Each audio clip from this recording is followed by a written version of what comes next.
Hello and welcome back to study Saurabh YouTube channel. आज के इस वीडियो में हम यूपीएससी एडीओ के लिए जो जीके एंड जीएस की प्रैक्टिस सीरीज चल रही है उसका ये लेक्चर नंबर 5 है। इस लेक्चर में हम 30 एमसीक्यूज हैं उनको देखेंगे और सारे जो एमसीक्यू होंगे वो स्टेटमेंट फॉर्म में होंगे ताकि जो आगे आने वाले आपका एग्जामिनेशन है उसमें ये हेल्पफुल हो, आप प्रैक्टिस करके जाओ। आप जो है वो एग्जामिनेशन का लेवल देख रहे हो कि अभी जो एएसओ मेंस हुआ बीपीएससी का, उसका पेपर को मैं लेके आऊँगा, डिस्कस करूँगा। साइंस को अलग से और जीके जीएस है उसको अलग से डिस्कस करूँगा। तो साइंस का वीडियो में भी कल तक मैं अपलोड कर दूँ, अरेंज कर रहा हूँ। तो वहाँ से आपको पता चलेगा कि जो क्वेश्चन का लेवल है ना वो काफ़ी बढ़ता चला जा रहा है। इस कारण से आपको ऐसे जो मैं क्वेश्चन जो लेके आ रहा हूँ, ऐसे क्वेश्चन को प्रैक्टिस कर लेना ज़रूरी है। मतलब आए तो अजीब ना लगे, आप उनको प्रैक्टिस करके रखोगे ना तो वो नॉर्मल लगेंगे आपको। बाकी क्वेश्चंस नॉर्मल नहीं होते हैं, बस उनको पूछने का तरीका बदल दिया जाता है और कुछ नहीं होता है। इस कारण से ये सीरीज आपके लिए काफी हेल्पफुल होगा। तो ये सेट नंबर 5 है, तो इससे पहले और भी सेट मैंने अपलोड कर किया है, तो उसको जाकर चेक कर लोगे। उसका लिंक जो है वो आपको डिस्क्रिप्शन में मिल जाएगा, और यदि आपको इसका पीडीएफ चाहिए तो वो पीडीएफ भी आपको मेरे टेलीग्राम चैनल पे मिल जाएगा। तो वहां से जाके उस पीडीएफ को भी आप डाउनलोड कर सकते हो और उसको जो है वो रिवीजन में आप काम ला सकते हो। ठीक है, टेलीग्राम का भी लिंक आपको डिस्क्रिप्शन में मिल जाएगा। तो चलिए पहले क्वेश्चन से शुरुआत करते हैं। एक्सिम बैंक के बारे में पूछ रहा है। ठीक है, तो एक्सिम बैंक के बारे में क्या हमसे पूछ रहा है? सबसे पहला तो एक्सिम बैंक का फुल फॉर्म भी आपसे पूछा जा सकता है। तो इसका होता है एक्सपोर्ट इंपोर्ट बैंक। ठीक है, एक्सपोर्ट एक्स से एक्सपोर्ट होता है, आईएम से इंपोर्ट को रखते हैं। तो एक्सपोर्ट इंपोर्ट बैंक इसको बोला जाता है। इसी के बारे में स्टेटमेंट जो है वो बोला जा रहा है। पहला स्टेटमेंट बोल रहा है कि इसकी जो स्थापना की गई थी, इसको जो स्टैब्लिश किया गया था वो किया गया था आयात निर्यात बैंक अधिनियम 1981 के द्वारा। और कब किया गया था स्टैब्लिश? तो 1982 में। ठीक है, it was established in 1982 under the export import bank of India act 1981। तो ये दोनों स्टेटमेंट जो है वो आपके लिए जरूरी हो जाता है कि आयात निर्यात बैंक को स्थापित तो किया गया था भारत सरकार के द्वारा 1982 में, लेकिन जो एक्ट था वो 1981 का था। भारतीय आयात निर्यात बैंक अधिनियम 1981 के द्वारा इसको स्टैब्लिश किया गया था। पहला स्टेटमेंट सही है। दूसरा स्टेटमेंट इसके ऑब्जेक्टिव पे बात कर रहा है कि इसका जो मुख्य उद्देश्य है वो क्या होता है। तो अंतर्राष्ट्रीय व्यापार को वित्तीय सहायता और प्रोत्साहन देना, जो भी फिनेंशियल असिस्टेंट प्रोवाइड करना, जो भी फिनेंशियल प्रमोशन है वो प्रोवाइड करना इंटरनेशनल ट्रेड को लेकर, तो ये इसका मेन उद्देश्य होता है। तो ये भी स्टेटमेंट जो है वो सही है। यह भारत के अंतर्राष्ट्रीय व्यापार में जो फिनांस हो गया, जो भी सुविधा हो गया, इन सबको बढ़ावा देना के लिए जो सबसे बड़ी जो संस्था है, सबसे जो एपेक्स पे संस्था है, वही ये वित्तीय संस्था है। यह जो है वो निर्यातों और आयातकों को ऋण और वित्तीय सहायता प्रदान करता है। यदि हम एक्सिम बैंक के हेडक्वार्टर की बात करें तो इसका जो हेडक्वार्टर है वो मुंबई में है। इसका हेडक्वार्टर जो है वो मुंबई में हेडक्वार्टर इसका है। और यह जो है वो पूर्णतः भारत सरकार के कंट्रोल में आती है। जो इंडियन गवर्नमेंट है उस इंडियन गवर्नमेंट के कंट्रोल में पूर्णतः आती है। इसका मेन काम होता है कि यह जो है वो विदेशों में भारतीय जो उद्यम होते हैं, जॉइंट वेंचर्स जो भारत के होते हैं, उनको भी ये सहायता प्रदान करता है। तो यहाँ से जो आपका स्टेटमेंट है वो एक और दो दोनों सही होगा, तो ऑप्शन नंबर सी हमारा आंसर बन जाएगा। नेक्स्ट सवाल की ओर बढ़ते हैं। सवाल एनिसेंट हिस्ट्री से है। सवाल पूछा जा रहा है कि सिंधु घाटी जो सभ्यता रही है उसकी सामाजिक और आर्थिक स्थिति के संबंध में आपको कौन सा जो कथन है वो गलत है? सही और गलत पे हमेशा ध्यान रखिएगा। इनकरेक्ट आपसे पूछ रहा है कि कौन सा इनकरेक्ट है। ठीक है, तो सवाल पढ़ते हैं। पहला बोला जा रहा है कि जो सिंधु घाटी की जो सभ्यता है, इस सभ्यता के लोग जो है वो सूती और ऊनी दोनों प्रकार के जो वस्त्र होते थे उनका यूज करते थे। तो कॉटन भी यूज करते थे और वुलन भी यूज करते थे। तो ये जो है वो पुरातात्विक और ऐतिहासिक यदि हम साक्ष्यों के आधार पर बात करें, तो ये जो समाज था, सैंधव समाज था, वहां पे प्रदा प्रथा भी थी। ठीक है, वहां पे प्रदा प्रथा भी थी। वहां पे जो है वो जो वैश्यावृत्ति भी थी। ये सब कुरीतियां भी वहां पे थी। यदि हम जो है वो मुख्य मुख्य आधारों पर यदि हम बात करें। ठीक है, तो पहला तो स्टेटमेंट बोल रहा है कि सूती और ऊनी वस्त्र जो है वो उसका उपयोग करते थे या फिर नहीं करते थे। तो ये पहला स्टेटमेंट तो सही है। दूसरे स्टेटमेंट की बात करते हैं कि इस जो सभ्यता थी यहाँ पे प्रदा प्रथा था, उसके साथ ही साथ यहाँ पे वेश्यावृत्ति है वो भी प्रचलन में था। इसके भी प्रमाण देखने को मिलते हैं। तो प्रोस्टिट्यूशन और जो प्रदा सिस्टम था, ये दोनों यहाँ पे मिलते हैं। तो ये भी स्टेटमेंट जो है वो सही है। तीसरी बात आती है कि सिंधु सभ्यता की जो मुख्य फसलें हैं उनमें गेहूं और जौ थी, ना कि धान था। धान के प्रमाण जो है वो आपको सिंधु घाटी सभ्यता में देखने को मिलते हैं। ऐसा नहीं है कि धान के प्रमाण नहीं मिलते। आप जब पढ़ोगे तो धान के प्रमाण आपको मिल जाएंगे। लोथल में आपको मिल जाएंगे, जो भोगवा नदी के किनारे लोथल है गुजरात में, वहां पे आपको मिल जाएंगे। इसी के साथ साथ आपको रंगपुर जो है, अब आप मुझे कमेंट में बताइए कि रंगपुर जो है वो किस राज्य में स्थित है, क्योंकि ये भी सवाल पूछा गया है। रंगपुर जो है ये भी जो है वो, यहाँ से भी आपको चावल के जो प्रमाण है वो मिलते हैं। एग्जैक्ट चावल तो नहीं मिलता, लेकिन चावल की जो भूसी होती है ना, चावल की जो भूसी होती है वो भूसी यहाँ से मिलता है। तो इसलिए कहा जा सकता है कि चावल भी मिलता था, धान भी मिलता था। लेकिन बात आ रही है मुख्य फसलों की, प्रमुख फसलों की। ठीक है, तो प्रमुख फसलें जो है वो गेहूं और जौ ही थी। ये आपको ध्यान रखना है, मेन क्रॉप्स की बात हो रही है। तो ये तीसरा स्टेटमेंट भी सही है। चौथा स्टेटमेंट की बात करते हैं। चौथा स्टेटमेंट है कि लेखन कला की जो उचित प्रणाली विकसित करने वाली पहली जो सभ्यता थी वो सुमेरियन सभ्यता थी। ये जो सुमेरियन सभ्यता है वो किससे संबंधित है? तो सुमेरियन सभ्यता जो है वो मेसोपोटामिया की सभ्यता थी। मेसोपोटामिया। अब बात हमारा स्टेटमेंट है सिंधु घाटी सभ्यता के बारे में और हम मेसोपोटामिया को लेके आ गए हैं। तो ये तो स्टेटमेंट सीधा गलत हो जाएगा। गलत, यही हमारा आंसर होगा, ये गलत है। अब ऐसा नहीं है कि ये स्टेटमेंट गलत है, नहीं, ये सिंधु घाटी क्वेश्चन के हिसाब से ये स्टेटमेंट गलत है। समझने का प्रयास करिएगा। लेखन कला जो है वो सबसे पहले विकसित जो हुआ था वो मेसोपोटामिया की सुमेरियन जो सभ्यता थी वहां पे विकसित हुआ था। और सबसे पहला जो स्क्रिप्ट था, इन्होंने जब लिखना स्टार्ट किया था, तो सबसे पहला जो लिपि जो आप बोलते हो ना, व्यवस्थित जो कला जो लिपि जो बोलते हो, इन्होंने क्यूनी फॉर्म लिपि जो है वो लिखा था सबसे पहली बार। क्यूनी फॉर्म स्क्रिप्ट, ये जो लिपि है ना वो क्यूनीफॉर्म लिपि थी। सबसे पहले किसने यूज किया था? तो सुमेरियन ने। ये सब सही है, लेकिन इस क्वेश्चन के हिसाब से ये जो है वो गलत स्टेटमेंट है। तो ये आपको ध्यान रखना होगा। बाकी जो स्टेटमेंट और हैं वो सारे सही हैं। ठीक है, तो नेक्स्ट सवाल की ओर हम बढ़ते हैं। सवाल पूछा जा रहा है कि रासायनिक अभिक्रिया के संदर्भ में निम्नलिखित में से कौन सी जो प्रक्रिया है वो ऑक्सीडेशन का उदाहरण नहीं है। ऑक्सीडेशन का उदाहरण नहीं है। ठीक है, तो हम बात करते हैं पहले स्टेटमेंट से कि ऑक्सीकरण जो है वो क्या है, ऑक्सीडेशन जो है वो क्या है। तो जो कथन एक जो हमारा दिया गया है, तो ये जो आपका पहला स्टेटमेंट है यहाँ पे दिया हुआ कंबशन और दूसरा दिया हुआ रेस्पिरेशन, मतलब दहन और श्वसन। क्या दहन और श्वसन ऑक्सीडेशन रिएक्शन है? तो यस, ये दोनों जो है, कंबशन जो है वो है, ये है जो पदार्थ है इसमें ऑक्सीजन जुड़ रहा है। ऑक्सीजन इसमें जुड़ रहा है, बिना ऑक्सीजन के दहन कैसे होगा? और वहीं बात करें श्वसन की, तो श्वसन में भी ग्लूकोज का ऑक्सीकरण की उपस्थिति में ही तोड़ते हैं उसको, ऑक्सीडेशन करते हैं। हमारा जो ग्लूकोज है ना, उस ग्लूकोज को तोड़ते हैं हम ऑक्सीजन के प्रेजेंस में, और उसको तोड़ने के बाद हम एनर्जी जो है वो एटीपी के फॉर्म में लेते हैं। तो वो भी रिस्पायरेशन भी ऑक्सीडेशन है, कंबशन भी ऑक्सीडेशन है। तो ये तो स्टेटमेंट सही हो जाएगा।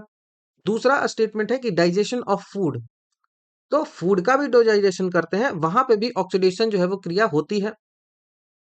डाइजेशन ऑफ फूड जो होता है वहां पे भी ऑक्सीडेशन क्रिया होती है, लेकिन जो प्रेसिपिटेशन होता है, जो अवक्षेपण होता है, जिसमें ठोस पदार्थ जो है वो विलयन से अलग होते हैं। ठीक है, प्रेसिपिटेशन जो होता है ये एक ऐसी रासायनिक अभिक्रिया होती है जिसमें दो जलीय विलयन मिलने पर एक अघुलनशील ठोस जो अवक्षेप है, जैसे बालू और आप सैंड और वाटर को ले लीजिए, तो उसमें सैंड नीचे बैठेगा तो वो प्रेसिपिटेट होगा। तो ये जो है वो डिस्प्लेसमेंट रिएक्शन होगा, वो भी खास करके डबल डिस्प्लेसमेंट रिएक्शन होगा, ना कि ऑक्सीडेशन वाला रिएक्शन होगा। तो ये जो है वो ऑक्सीडेशन नहीं होगा। तो ओनली केवल 3 हमारा यहाँ से आंसर बन जाएगा, केवल 3। ठीक है, नेक्स्ट सवाल की ओर बढ़ते हैं। सवाल है कि ओपन मार्केट ऑपरेशन जो होता है उसके संबंध में कथन आपको कुछ दिए गए हैं, उस पे बात करते हैं। पहला कथन है कि आरबीआई के द्वारा बाजार में मुद्रा आपूर्ति को नियंत्रित करने का एक मात्रात्मक साधन है। मात्रात्मक मतलब क्वांटिटेटिव, नॉट क्वालिटेटिव। ये क्वांटिटेटिव टूल होता है। ओपन मार्केट ऑपरेशन जो है वो ये है, ठीक है। तो जब आरबीआई क्या करता है कि आरबीआई जब खुले बाजार में गवर्नमेंट की जो सिक्योरिटी होती है, गवर्नमेंट के जो बॉन्ड्स होते हैं, उन सब की खरीद बिक्री करता है, तो इसे ओपन मार्केट ऑपरेशन जो है वो कहते हैं। ठीक है, इसे ओपन मार्केट ऑपरेशन जो है वो कहा जाता है कब?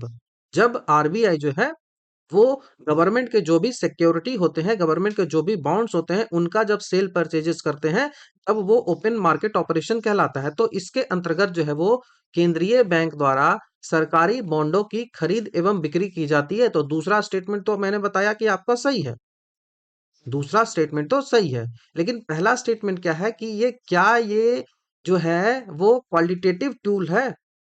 क्या जो ये है वो क्वालिटेटिव टूल है या फिर नहीं है, ये हमारा सवाल है।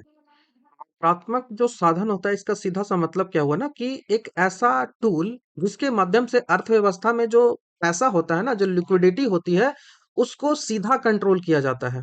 ठीक है, उसको डायरेक्टली कंट्रोल किया जाता है, इसीलिए इसको मात्रात्मक उपकरण बोलते हैं। इसको क्वांटिटेटिव टूल कहा जाता है। तो ओपन मार्केट ऑपरेशन जो होता है उसमें आरबीआई के द्वारा एक कॉम्पिटेटिव टूल ये होता है। ठीक है, अब इससे क्या करता है सरकार? इससे सरकार आरबीआई इससे क्या करती है? तो आरबीआई इससे लिक्विडिटी को कंट्रोल करती है। इससे आरबीआई लिक्विडिटी को कंट्रोल करती है। लिक्विडिटी को कैसे कंट्रोल करती है? तो लिक्विडिटी को कंट्रोल करती है भारत सरकार के जो भी बॉन्ड्स हैं, भारत सरकार के जो भी सिक्योरिटी हैं, उनको खरीद बेच करके। तो दोनों स्टेटमेंट तो सही है, लेकिन अभी मैं आपको समझा देता हूं कि खरीद बिक्री से ये कैसे होता है। खरीद बिक्री से ये कैसे होता है? तो देखो, जो है वो स्टेटमेंट बनेंगे, दो कथन जो है वो बनेंगे, तो उनको मैं पेज लेके बताता हूं आपको। पहला क्या बनेगा? पहला, या तो हम उसको बेचेंगे, या तो आप उसको बेचोगे, सेल करोगे, और दूसरा कंडीशन बचेगा कि या तो आप उसको खरीदोगे। खरीदना, बाई करना, यही तो दो कंडीशन होगा ना। तो गवर्नमेंट सिक्योरिटी का क्या किया जाएगा? गवर्नमेंट सिक्योरिटी जो होगा, गवर्नमेंट सिक्योरिटी होगा या फिर गवर्नमेंट का बाउंड होगा। इनको दो ही चीजें ये की जाएगी। तो देखो, अगर हम सेल करते हैं, क्या करेगा आरबीआई? आरबीआई जो है उस बॉन्ड को बेच दिया। आरबीआई जो था उस बॉन्ड को क्या किया? सेल कर दिया। तो आरबीआई बॉन्ड को जैसे ही सेल किया, तो इस सेल करने से क्या हुआ कि मार्केट से, जो मार्केट था, उस मार्केट से पैसा जो है वो किसके पास चला गया? उस मार्केट से जो मनी था, उससे जो पैसा था वो किसके पास चला गया? वो पैसा चला गया आरबीआई के पास। तो मार्केट में जो पैसा ज्यादा था, अब वो पैसा क्या हो गया? अब पैसा जो है वो कम हो गया। तो क्या हुआ? लिक्विडिटी जो है वो कम हो गया। मार्केट में जो लिक्विडिटी है, मार्केट की जो तरलता है वो कम हो गई। मार्केट की जो तरलता है वो कम हो गई। अब इससे क्या हुआ कि मुद्रा की आपूर्ति घट गई अब मार्केट में। अब मुद्रा की आपूर्ति मार्केट में जैसे ही घटी, तो इससे क्या हुआ कि इससे जो वस्तुएं, इससे क्या हुआ कि इससे पैसे का वैल्यू बढ़ गया। पैसे का वैल्यू जो है वो इंक्रीज हो गया, मनी का वैल्यू इंक्रीज होगा, और मनी का वैल्यू जैसे ही इंक्रीज हुआ, इससे महंगाई जो है वो रुक गई। इससे जो है वो महंगाई जो है, इन्फ्लेशन जो है वो कंट्रोल हुआ, इन्फ्लेशन जो है वो कम हुआ। तो एक बॉन्ड को बेचने से इतना कुछ हो गया। बॉन्ड को जैसे ही बेचा, तो हमने मार्केट से पैसा वापस ले लिया। अब मार्केट में ज्यादा पैसा नहीं रहेगा, तो लोग ज्यादा खर्च नहीं करेंगे। जब लोग ज्यादा खर्च नहीं करेंगे, तो जो बेचने वाला होगा वो क्या करेगा? कम जो है वो वैल्यू में ही सामान को देगा। कम वैल्यू में ही सामान को देगा। अब जब कम वैल्यू में सामान को देगा, तो महंगाई तो घटेगी ना। ऐसे आपके पास 50 रुपया है, और दूसरे के पास जो है वो 100 रुपया है, और एक वस्तु है जिसका कीमत जो है वो, मान लिया कि इसका कीमत जो है वो 60 रुपया है। इसका कीमत जो है वो 60 रुपया है, या तो आप ऐसे मान लो करो कि एक वस्तु का कीमत जो है वो 40 रुपया है। वो वस्तु एक ही है और उसको खरीदना है। एक 50 रुपए में खरीद सकता है, एक जो है वो 40 में खरीद सकता है ये, और दूसरा जो है वो 100 में खरीद सकता है। इसने बोला कि मुझे ये वस्तु दे दो, हम इसके लिए आपको 50 रुपया देंगे। दूसरे बोला कि हम इसके लिए आपको 100 रुपया दे देंगे, मुझको दे दो। तो वो तो 100 रुपये वाला को दे देगा ना, तो इससे मनी का वैल्यू तो गिर गया। तो इसके लिए क्या करेंगे कि इसके पास जो 100 रुपया है ना, इसके इसके पास भी हम 85 रुपया कर देंगे। तो अब इसका वैल्यू जो है ना हमेशा 40 रुपया ही रहेगा। 40 का वैल्यू है तो उसको 40 में आप खरीदिए, बस। ऐसे करके कंट्रोल हो गया लिक्विडिटी। दूसरा, खरीदना। पहला तो बेच दिया, तो बेच दिया तो मनी जो है वो मिल गया। दूसरा क्या करेगा आरबीआई? आरबीआई जो है वो क्या करेगा? आरबीआई ने क्या किया दूसरे कंडीशन में, जो बॉन्ड था उसको आरबीआई ने क्या किया, इस बॉन्ड को उसने जो है वो बाई कर लिया। अब आरबीआई ने बॉन्ड को बाई किया तो क्या हुआ? आरबीआई ने बॉन्ड को बाई किया तो क्या हुआ? मार्केट में क्या हुआ? मार्केट में क्या हुआ? मार्केट में मनी जो है वो फ्लो। मार्केट में क्या हुआ? मनी जो है वो, मनी का फ्लो तो इंक्रीज हो गया, क्योंकि आरबीआई ने मनी जो है वो मार्केट में दे दिया, पैसा जो है वो बाजार में डाल दिया। अब पैसा जो है वो जैसे ही बाजार में डाला, इससे क्या हुआ कि फिर से जो है वो महंगाई बढ़ गई। इन्फ्लेशन जो है वो बढ़ गया, महंगाई जो है वो बढ़ गई। अब ये महंगाई बढ़ गई तो ये कंडीशन कब हुआ? जब भी कभी मंदी आएगी, तो मंदी को कंट्रोल करने के लिए ऐसा जो है वो लिया जाएगा। तो मंदी इससे क्या होगा? मंदी इससे कंट्रोल में आ जाएगी, मंदी इससे निपट जाएगी। तो कुछ भी सवाल जो है वो आपसे पूछा जा सकता है। आप हर प्रकार के क्वेश्चन है उनके लिए आपको तैयार रहना पड़ेगा। तो इसका स्क्रीनशॉट आप लेना चाहो तो ले सकते हो। मैं आगे बढ़ता हूँ। ठीक है, तो यहां से दोनों स्टेटमेंट आपका सही है। नेक्स्ट सवाल की ओर बढ़ते हैं। सवाल पूछा रहा है रीट के बारे में। रीट का जो क्षेत्राधिकार होता है उसके बारे में। तो रीट जो है बोल रहा है कि रीट जो है वो सुप्रीम कोर्ट और हाई कोर्ट दोनों जो है वो 5 प्रकार के रीट जो है, जिसका नाम इस तरह से दिया गया है। बंदी प्रत्यक्षीकरण जिसको हेबियस कॉर्पस कहते हैं। उसके बाद जो है वो मैंडमस। देन जो मैंडमस मतलब परमादेश। उसके बाद जो है वो प्रतिषेध मतलब जो है वो प्रोहिबिशन। उसके बाद उत्प्रेषण। उत्प्रेषण मतलब सर्टियरी। और अधिकार परीक्षा मतलब क्यू वारंटो। ये 5 प्रकार की रीट जो है वो दोनों के द्वारा जारी किया जाता है। तो ये तो सही है। ये तो सही है। रीट जो है वो दोनों जो है वो कोर्ट के द्वारा जारी किया जाता है। और 5 प्रकार के रीट है वो जारी किया जाता है। दूसरी बात आती है कि सर्वोच्च न्यायालय जो है वो आर्टिकल नंबर 32 के तहत, और जो हाई कोर्ट है वो आर्टिकल नंबर 226 के तहत रीट जारी करते हैं। तो ये भी सही है। तो दोनों तो यहां से सही हो जाएगा। ठीक है। अब यहाँ पे प्रश्न ये है ना, ट्रिकी प्रश्न ये हो जाता है ना कि सुप्रीम कोर्ट आर्टिकल जो 32 से रीट जारी करती है ना, वो केवल और केवल फंडामेंटल राइट के प्रवर्तन के लिए जारी किया जा सकता है। केवल और केवल फंडामेंटल राइट जो है वो उसके लिए जारी किया जा सकता है। इसे जो है वो संवैधानिक उपचारों का अधिकार कहा जाता है। लेकिन वहीं हम बात करें आर्टिकल नंबर 226 की, जो कि हाई कोर्ट जारी करता है, वो किसी अन्य उद्देश्य जो सामान्य कानूनी अधिकार है। फंडामेंटल राइट तो है ही, उसके साथ साथ किसी सामान्य कानूनी अधिकार, सामान्य कानूनी अधिकार, सामान्य जो कानूनी राइट्स होते हैं उनके लिए भी जारी किया जा सकता है। इसीलिए रीट के मामले में हाई कोर्ट का जो एरिया है ना वो ज्यादा है। हाई कोर्ट के पास पावर जो है वो रीट के मामले में ज्यादा है। वो व्यक्तिगत रूप पे भी जारी कर सकता है और संस्थाओं के लिए भी जारी कर सकता है रीट। ठीक है। वो सामान्य कानूनी, जो किसी अन्य उद्देश्य के लिए, जो जो उद्देश्य सामान्य कानूनी अधिकारी भी हो सकता है, उनके लिए भी जारी कर सकता है। लेकिन यहाँ पे ऐसा नहीं होता है। ठीक है। नेक्स्ट सवाल की ओर बढ़ते हैं। सवाल आपसे पूछा जा रहा है 36 नंबर का, 36 बोल रहा हूँ, छठे नंबर का सवाल है। बम्बई प्रेसिडेंसी एसोसिएशन के संदर्भ में निम्नलिखित कथनों पर आपको विचार करना है। तो बम्बई प्रेसिडेंसी एसोसिएशन है, इसकी स्थापना 1885 में फिरोज शाह मेहता, केटी तेलंग और बदरुद्दीन तैयब जी के द्वारा की गई थी। तो इसकी स्थापना 1885 में फिरोज शाह मेहता, बदरुद्दीन तैयब जी और केटी तेलंग ने मिलकर करी थी। और इसको जो है वो बम्बई की त्रिमूर्ति जो है वो इन तीनों को कहा जाता है। इन तीनों को जो है वो क्या कहा जाता है? फिरोज शाह मेहता, केटी तेलंग और बदरुद्दीन तैयब, इनको कहा जाता है बॉम्बे की त्रिमूर्ति। त्रि अ, त्रि त्रिमूर्ति, त्रि त्रिमूर्ति ऑफ बॉम्बे, इनको कहा जाता है। तो ये आपको ध्यान रखिएगा, पहला स्टेटमेंट सही है। दूसरा बोल रहा है कि इसका गठन जो है वो इल्बिट बिल विवाद जो हुआ था, इल्बर्ट बिल जो विवाद हुआ था और तात्कालिक जो प्रशासनिक नीतियां थी उनके विरोध में किया गया था। तो इसका जो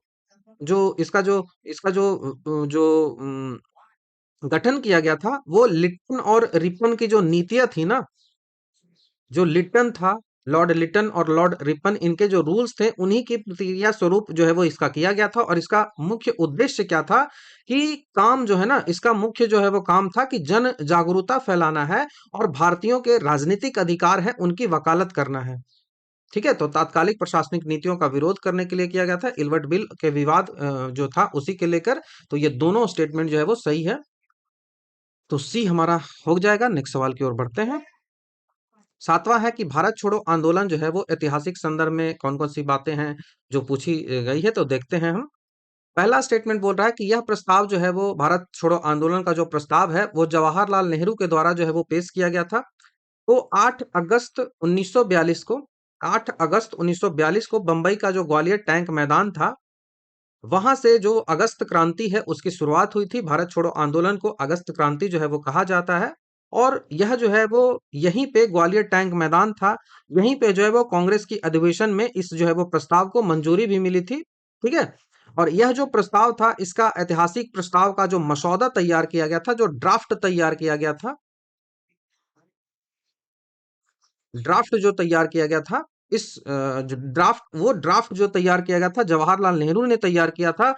और इसे पेश भी उन्होंने ही किया था। लेकिन ठीक ठीक है, इसको इस जो प्रस्ताव है, जो रेजोल्यूशन है, वो जवाहरलाल नेहरू ने ही तैयार किया था। इसको पेश भी जवाहरलाल नेहरू ने ही किया था। लेकिन इसका जो है वो सपोर्ट इसको जो है वो सपोर्ट किसने किया था, इसको जो है वो सेकेंडेंट किसने किया था इस रेजोल्यूशन को, तो वो किया था सरदार वल्लभ भाई पटेल ने। तो ये स्टेटमेंट भी सही हो गया, ये स्टेटमेंट भी सही हो गया।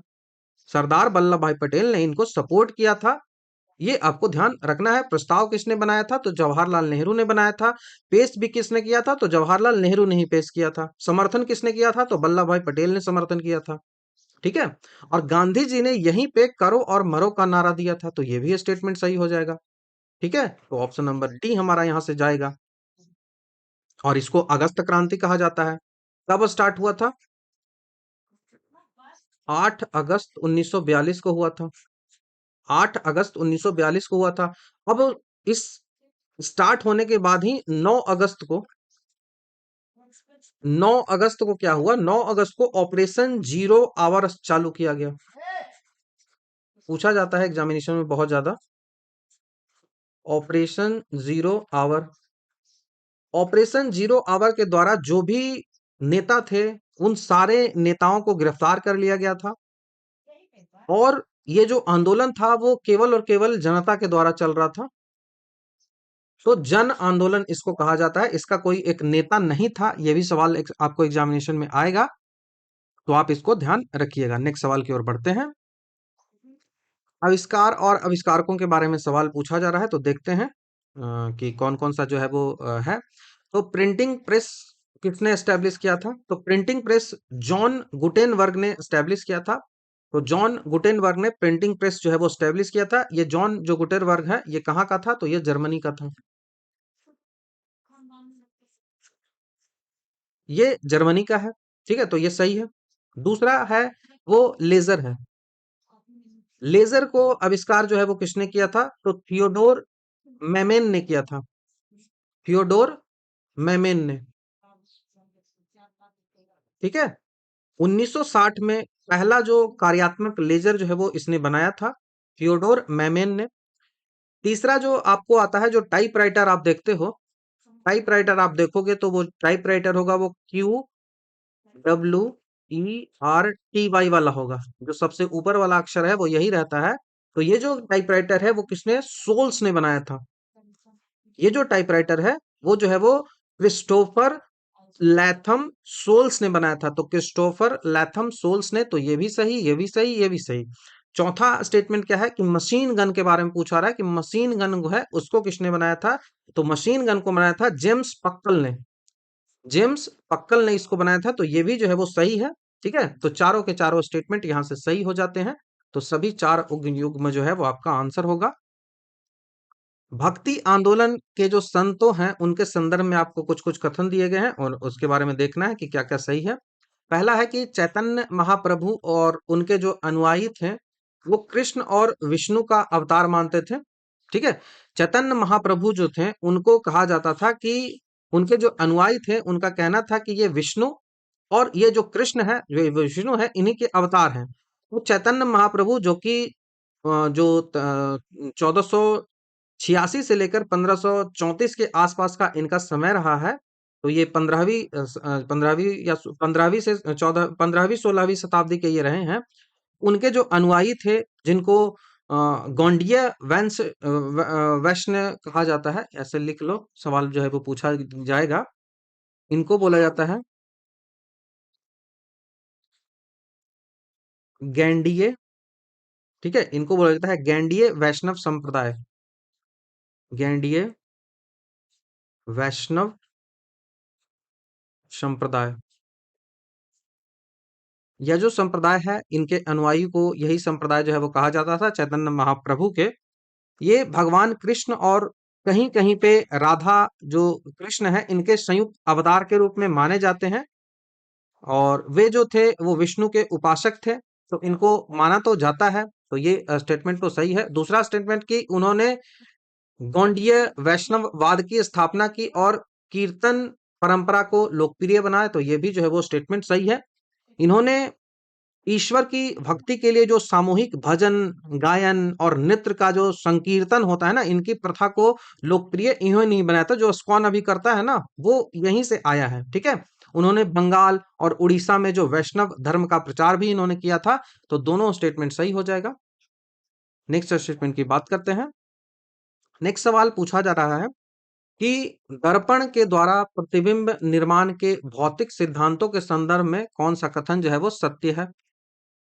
ठीक है, कौन सा कथन सत्य है? तो पहला स्टेटमेंट है कि समतल दर्पण और उत्तल दर्पण जो है वो हमेशा वास्तविक वस्तु का सीधा प्रतिबिंब जो है वो बनाते हैं। तो दो स्टेटमेंट यहां से आ रहा है कि समतल दर्पण है और उत्तल दर्पण है। तो समतल दर्पण जो होता है, प्लेन मिरर जो होता है, वो हमेशा वस्तु के बराबर, वस्तु का सीधा, लेकिन वर्चुअल जो है वो प्रतिबिंब बनाता है। बात हम कर रहे हैं समतल दर्पण की, प्लेन मिरर की। प्लेन मिरर क्या कर रहा है? प्लेन मिरर जो है वो इमेज बनाता है, वो ऑब्जेक्ट के बराबर बनाता है। तो वो हो गया वस्तु के बराबर, वस्तु के बराबर बनाएगा। दूसरा ये क्या करेगा, ये वस्तु जिस साइड का रहेगा उसको एकदम सीधा बनाएगा, कोई उल्टा नहीं होगा। दूसरा कंडीशन समतल दर्पण का होगा। तीसरा कंडीशन ये क्या करेगा, ये आभासी इमेज बनाएगा। ये जो इमेज होगा वो आभासी होगा, रियल नहीं होगा, ये वर्चुअल इमेज होगा। वर्चुअल इमेज होगा, तो ये समतल दर्पण का हो गया। तो समतल दर्पण और उत्तल दर्पण हमेशा वास्तविक प्रतिबिंब बनाते हैं। तो अभी उत्तल के बारे में तो चर्चा करेंगे। तो समतल दर्पण तो वर्चुअल बना रहा है, तो वास्तविक तो आएगा नहीं। ठीक है, वर्चुअल बना रहा है। दूसरी बात करते हैं किसकी, उत्तल दर्पण की, कि उत्तल दर्पण जो है वो क्या कर रहा है। उत्तल दर्पण जो है वो हमेशा वस्तु से छोटा, ठीक है। उत्तल दर्पण जो है, उत्तल दर्पण क्या करेगा, उत्तल मतलब कॉन्वेक्स। कॉन्वेक्स जो है वो क्या करेगा, कॉन्वेक्स जो है वो हमेशा वस्तु से छोटा प्रतिबिंब बनता है इसका, वस्तु से छोटा जो है वो इसका प्रतिबिंब बनता है। दूसरा इसके बारे में क्या याद रखना है, ये जो है वो हमेशा सीधा प्रतिबिंब बनाता है। सीधा जो है वो प्रतिबिंब इमेज जो है वो बनाएगा। उसके बाद जो है ये वर्चुअल इमेज बनाएगा। वर्चुअल इमेज जो है वो बनाएगा। वर्चुअल इमेज कहने का मतलब आभासी इमेज बनाएगा। तो समतल दर्पण और कॉन्वेक्स दोनों जो है वो क्या करता है, वास्तविक इमेज बनाएगा, तो गलत हो जाएगा। ये तो वर्चुअल इमेज बनाता है, सीधा तो बनाता है, कोई दिक्कत नहीं है। दोनों सीधा बनाता है, दोनों लेकिन वर्चुअल बनाता है, ये याद रखना है। और समतल दर्पण बराबर बनाता है और जो उत्तल दर्पण होता है वो छोटा बनाता है। कॉन्वेक्स जो होता है वो छोटा बनाता है। तो पहला स्टेटमेंट तो सही नहीं है। कौन सा कथन सत्य की बात बोल रहा है, तो ये तो गलत है। दूसरा स्टेटमेंट पढ़ते हैं कि अवतल दर्पण वस्तु की स्थिति के आधार पर सीधा और उल्टा दोनों प्रकार के प्रतिबिंब जो है वो बना सकता है। तो हम बात करते हैं अवतल दर्पण की, कॉनकेव मिरर की, कि कॉनकेव मिरर जो है वो क्या करता है। तो कॉनकेव मिरर केवल तभी सीधा प्रतिबिंब बनाता है जब वो वस्तु फोकस और ध्रुव के बीच में होती है। ये तो स्टेटमेंट सही है आपका, ठीक है, ये सत्य है। लेकिन यह केवल तभी सीधा प्रतिबिंब बनाता है, सीधा और उल्टा बोलना है कि दोनों बना देगा। तो सीधा किस कंडीशन में बनाएगा, ये यदि कभी पूछ लिया जाए आपसे कि सीधा किस कंडीशन में बनाएगा, तो सीधा प्रतिबिंब ये तभी बनाता है जब वस्तु जो है वो फोकस दूरी और ध्रुव के बीच में हो। तो सीधा प्रतिबिंब जो है वो अवतल दर्पण तभी बनाएगा जब जो ऑब्जेक्ट हो, जब जो वस्तु हो वो किसके किसके बीच होता है, तो वस्तु जो है वो फोकस और ध्रुव के बीच हो।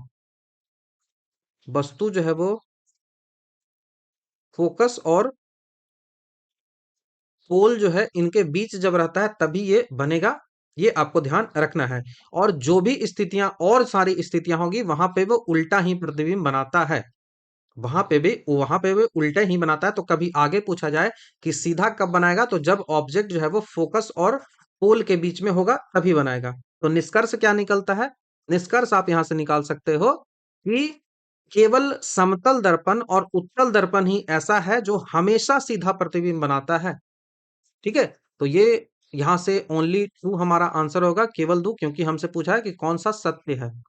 तो 2 नंबर का स्टेटमेंट जो है वो सत्य है। तो ये आपको समझ में आ गया होगा। चलिए नेक्स्ट सवाल की ओर बढ़ते हैं। सवाल है, सम्राट हर्षवर्धन के संदर्भ में निम्नलिखित कथन है उन पर विचार करना है। तो हर्षवर्धन के बारे में पहला कथन आपसे कहा जा रहा है कि उन्हें उनके अभिलेखों में शिलादित्य के नाम से भी संबोधित किया गया है। तो हर्षवर्धन जो है, जिनको हर्ष कहा जाता है, इनका जो समय काल रहा है 606 से लेकर 647 ईस्वी तक रहा है। ये पीयूष भूति जो वंश होता है, जिसको वर्धन वंश भी कहा जाता है, इसके सबसे महान शासक थे। और उन्हें जो है वो शिलादित्य की उपाधि दी गई थी, और उन्होंने उत्तर भारत का जो एक बड़ा हिस्सा था उस पर शासन किया था, और कन्नौज को अपनी जो है वो राजधानी उन्होंने बनाया था। ठीक है, तो इन्होंने क्या किया था, इनको अभिलेखों में शिलादित्य के नाम से तो संबोधित किया जाता है, तो पहला स्टेटमेंट सही है। दूसरा है कि उन्होंने कन्नौज में एक विशाल धार्मिक सभा की भी आयोजन किया था, तो 2 सभाएं आयोजित की थी, हम आगे चर्चा करेंगे। और इनको कन्नौज को इन्होंने कैपिटल भी बनाया था, कन्नौज को इन्होंने कैपिटल भी बनाया था, कैपिटल भी कन्नौज को इन्होंने बनाया था। ये जो है वो किस वंश से संबंधित है, तो हर्षवर्धन जो है, जिनको हर्ष कहा जाता है, ये पीयूष भूति वंश, जिसको वर्धन वंश कहते हैं, वर्धन वंश कहते हैं, या तो पीयूष भूति वंश बोल देंगे, पीयूष भूति वंश इसको कहा जाएगा। ठीक है, और उत्तर भारत पर काफी समय तक इन्होंने शासन जो है वो किया था। तीसरा स्टेटमेंट है कि जो चीनी यात्री हेन सांग था, वो हर्षवर्धन के शासनकाल के दौरान ही भारत आया था। तो ये भी सही है। जो हर्ष के शासनकाल में लगभग 630 से 643 के दौरान ही वह भारत आया था, और उसने नालंदा विश्वविद्यालय में अध्ययन किया था। और हर्ष की जो बौद्ध धर्म के प्रति जो निष्ठा है वो यहीं से देखने को मिलती है। तो ये तीनों स्टेटमेंट जो है वो सही हो जाएगा। ऑप्शन नंबर सी यहाँ से आंसर हो गया। हर 5 साल में प्रयाग में महामोक्ष परिषद को आयोजन करता था हर्षवर्धन। तो जो प्रयाग का कुंभ है ना, प्रयाग में जो कुंभ मेला लगता है वो यही होता था, लेकिन उस समय ये 5 ईयर में होता था। ईच 5 ईयर्स में जो है वो महामोक्ष परिषद का आयोजन किया जाता था। महामोक्ष परिषद, महामोक्ष परिषद है, उसका आयोजन जो है वो किया गया था। संवर्धन के द्वारा 3 साहित्य जो है वो लिखे गए हैं। पहला जो साहित्य उनका है वो प्रियदर्शी है, सवाल जो है वो पूछा जाता है, प्रियदर्शिका है, प्रियदर्शिका। दूसरा जो उनका साहित्यिक कार्य है वो रत्नावली है, रत्नावली है। और तीसरा जो उनका साहित्यिक काल है वो नागा नागानंद है। तो नागानंद, रत्नावली और प्रियदर्शिका, ये याद रखना है। हर्षवर्धन का जो दरबार था, उस दरबार में एक कवि रहते थे, बाणवट उनका नाम था। वानवट जो है वो उनका नाम था, और इस वानवट ने ही हर्ष चरित्र जो किताब है वो लिखी है। हर्ष चरित्र जो किताब है वो इन्होंने ही लिखी है, तो ये आपको ध्यान रखना होगा। नेक्स्ट सवाल की ओर बढ़ते हैं। जेनेटिक्स में जीन की जो क्रियात्मक इकाई के संदर्भ में आपको बताना है। ठीक है, क्या क्या चीजें हैं वो आपको यहाँ से जाननी है। तो जेनेटिक्स में जीन के कार्य हो गया, उसका उत्परिवर्तन हो गया, पुनर्संयोजन हो गया, इन सब के आधार पर जो सिस्टोन बनता है, म्यूटॉन बनता है, रेकॉन बनता है, इन सब के बारे में थोड़ा सा आपको जानना है। मैंने एक स्टेटमेंट ही बना दिया है। ठीक है, पहला है कि सिस्टोन जो होता है, सिस्ट्रॉन जो होता है वो क्या है, तो वो जीन की क्रियात्मक इकाई है। हमने देखा कि डीएनए की क्रियात्मक इकाई क्या है, डीएनए, डीएनए का क्रियात्मक इकाई जो है वो जिन है। लेकिन अब हमसे पूछ रहा है ना कि जिन का क्रियात्मक इकाई क्या है। तो जिन का जो फंक्शनल यूनिट होता है वो एक विशेष पॉलीपेप्टाइड प्रोटीन होता है। क्या होता है, तो वो पॉलीपेप्टाइड प्रोटीन होता है। पॉलीपेप्टाइड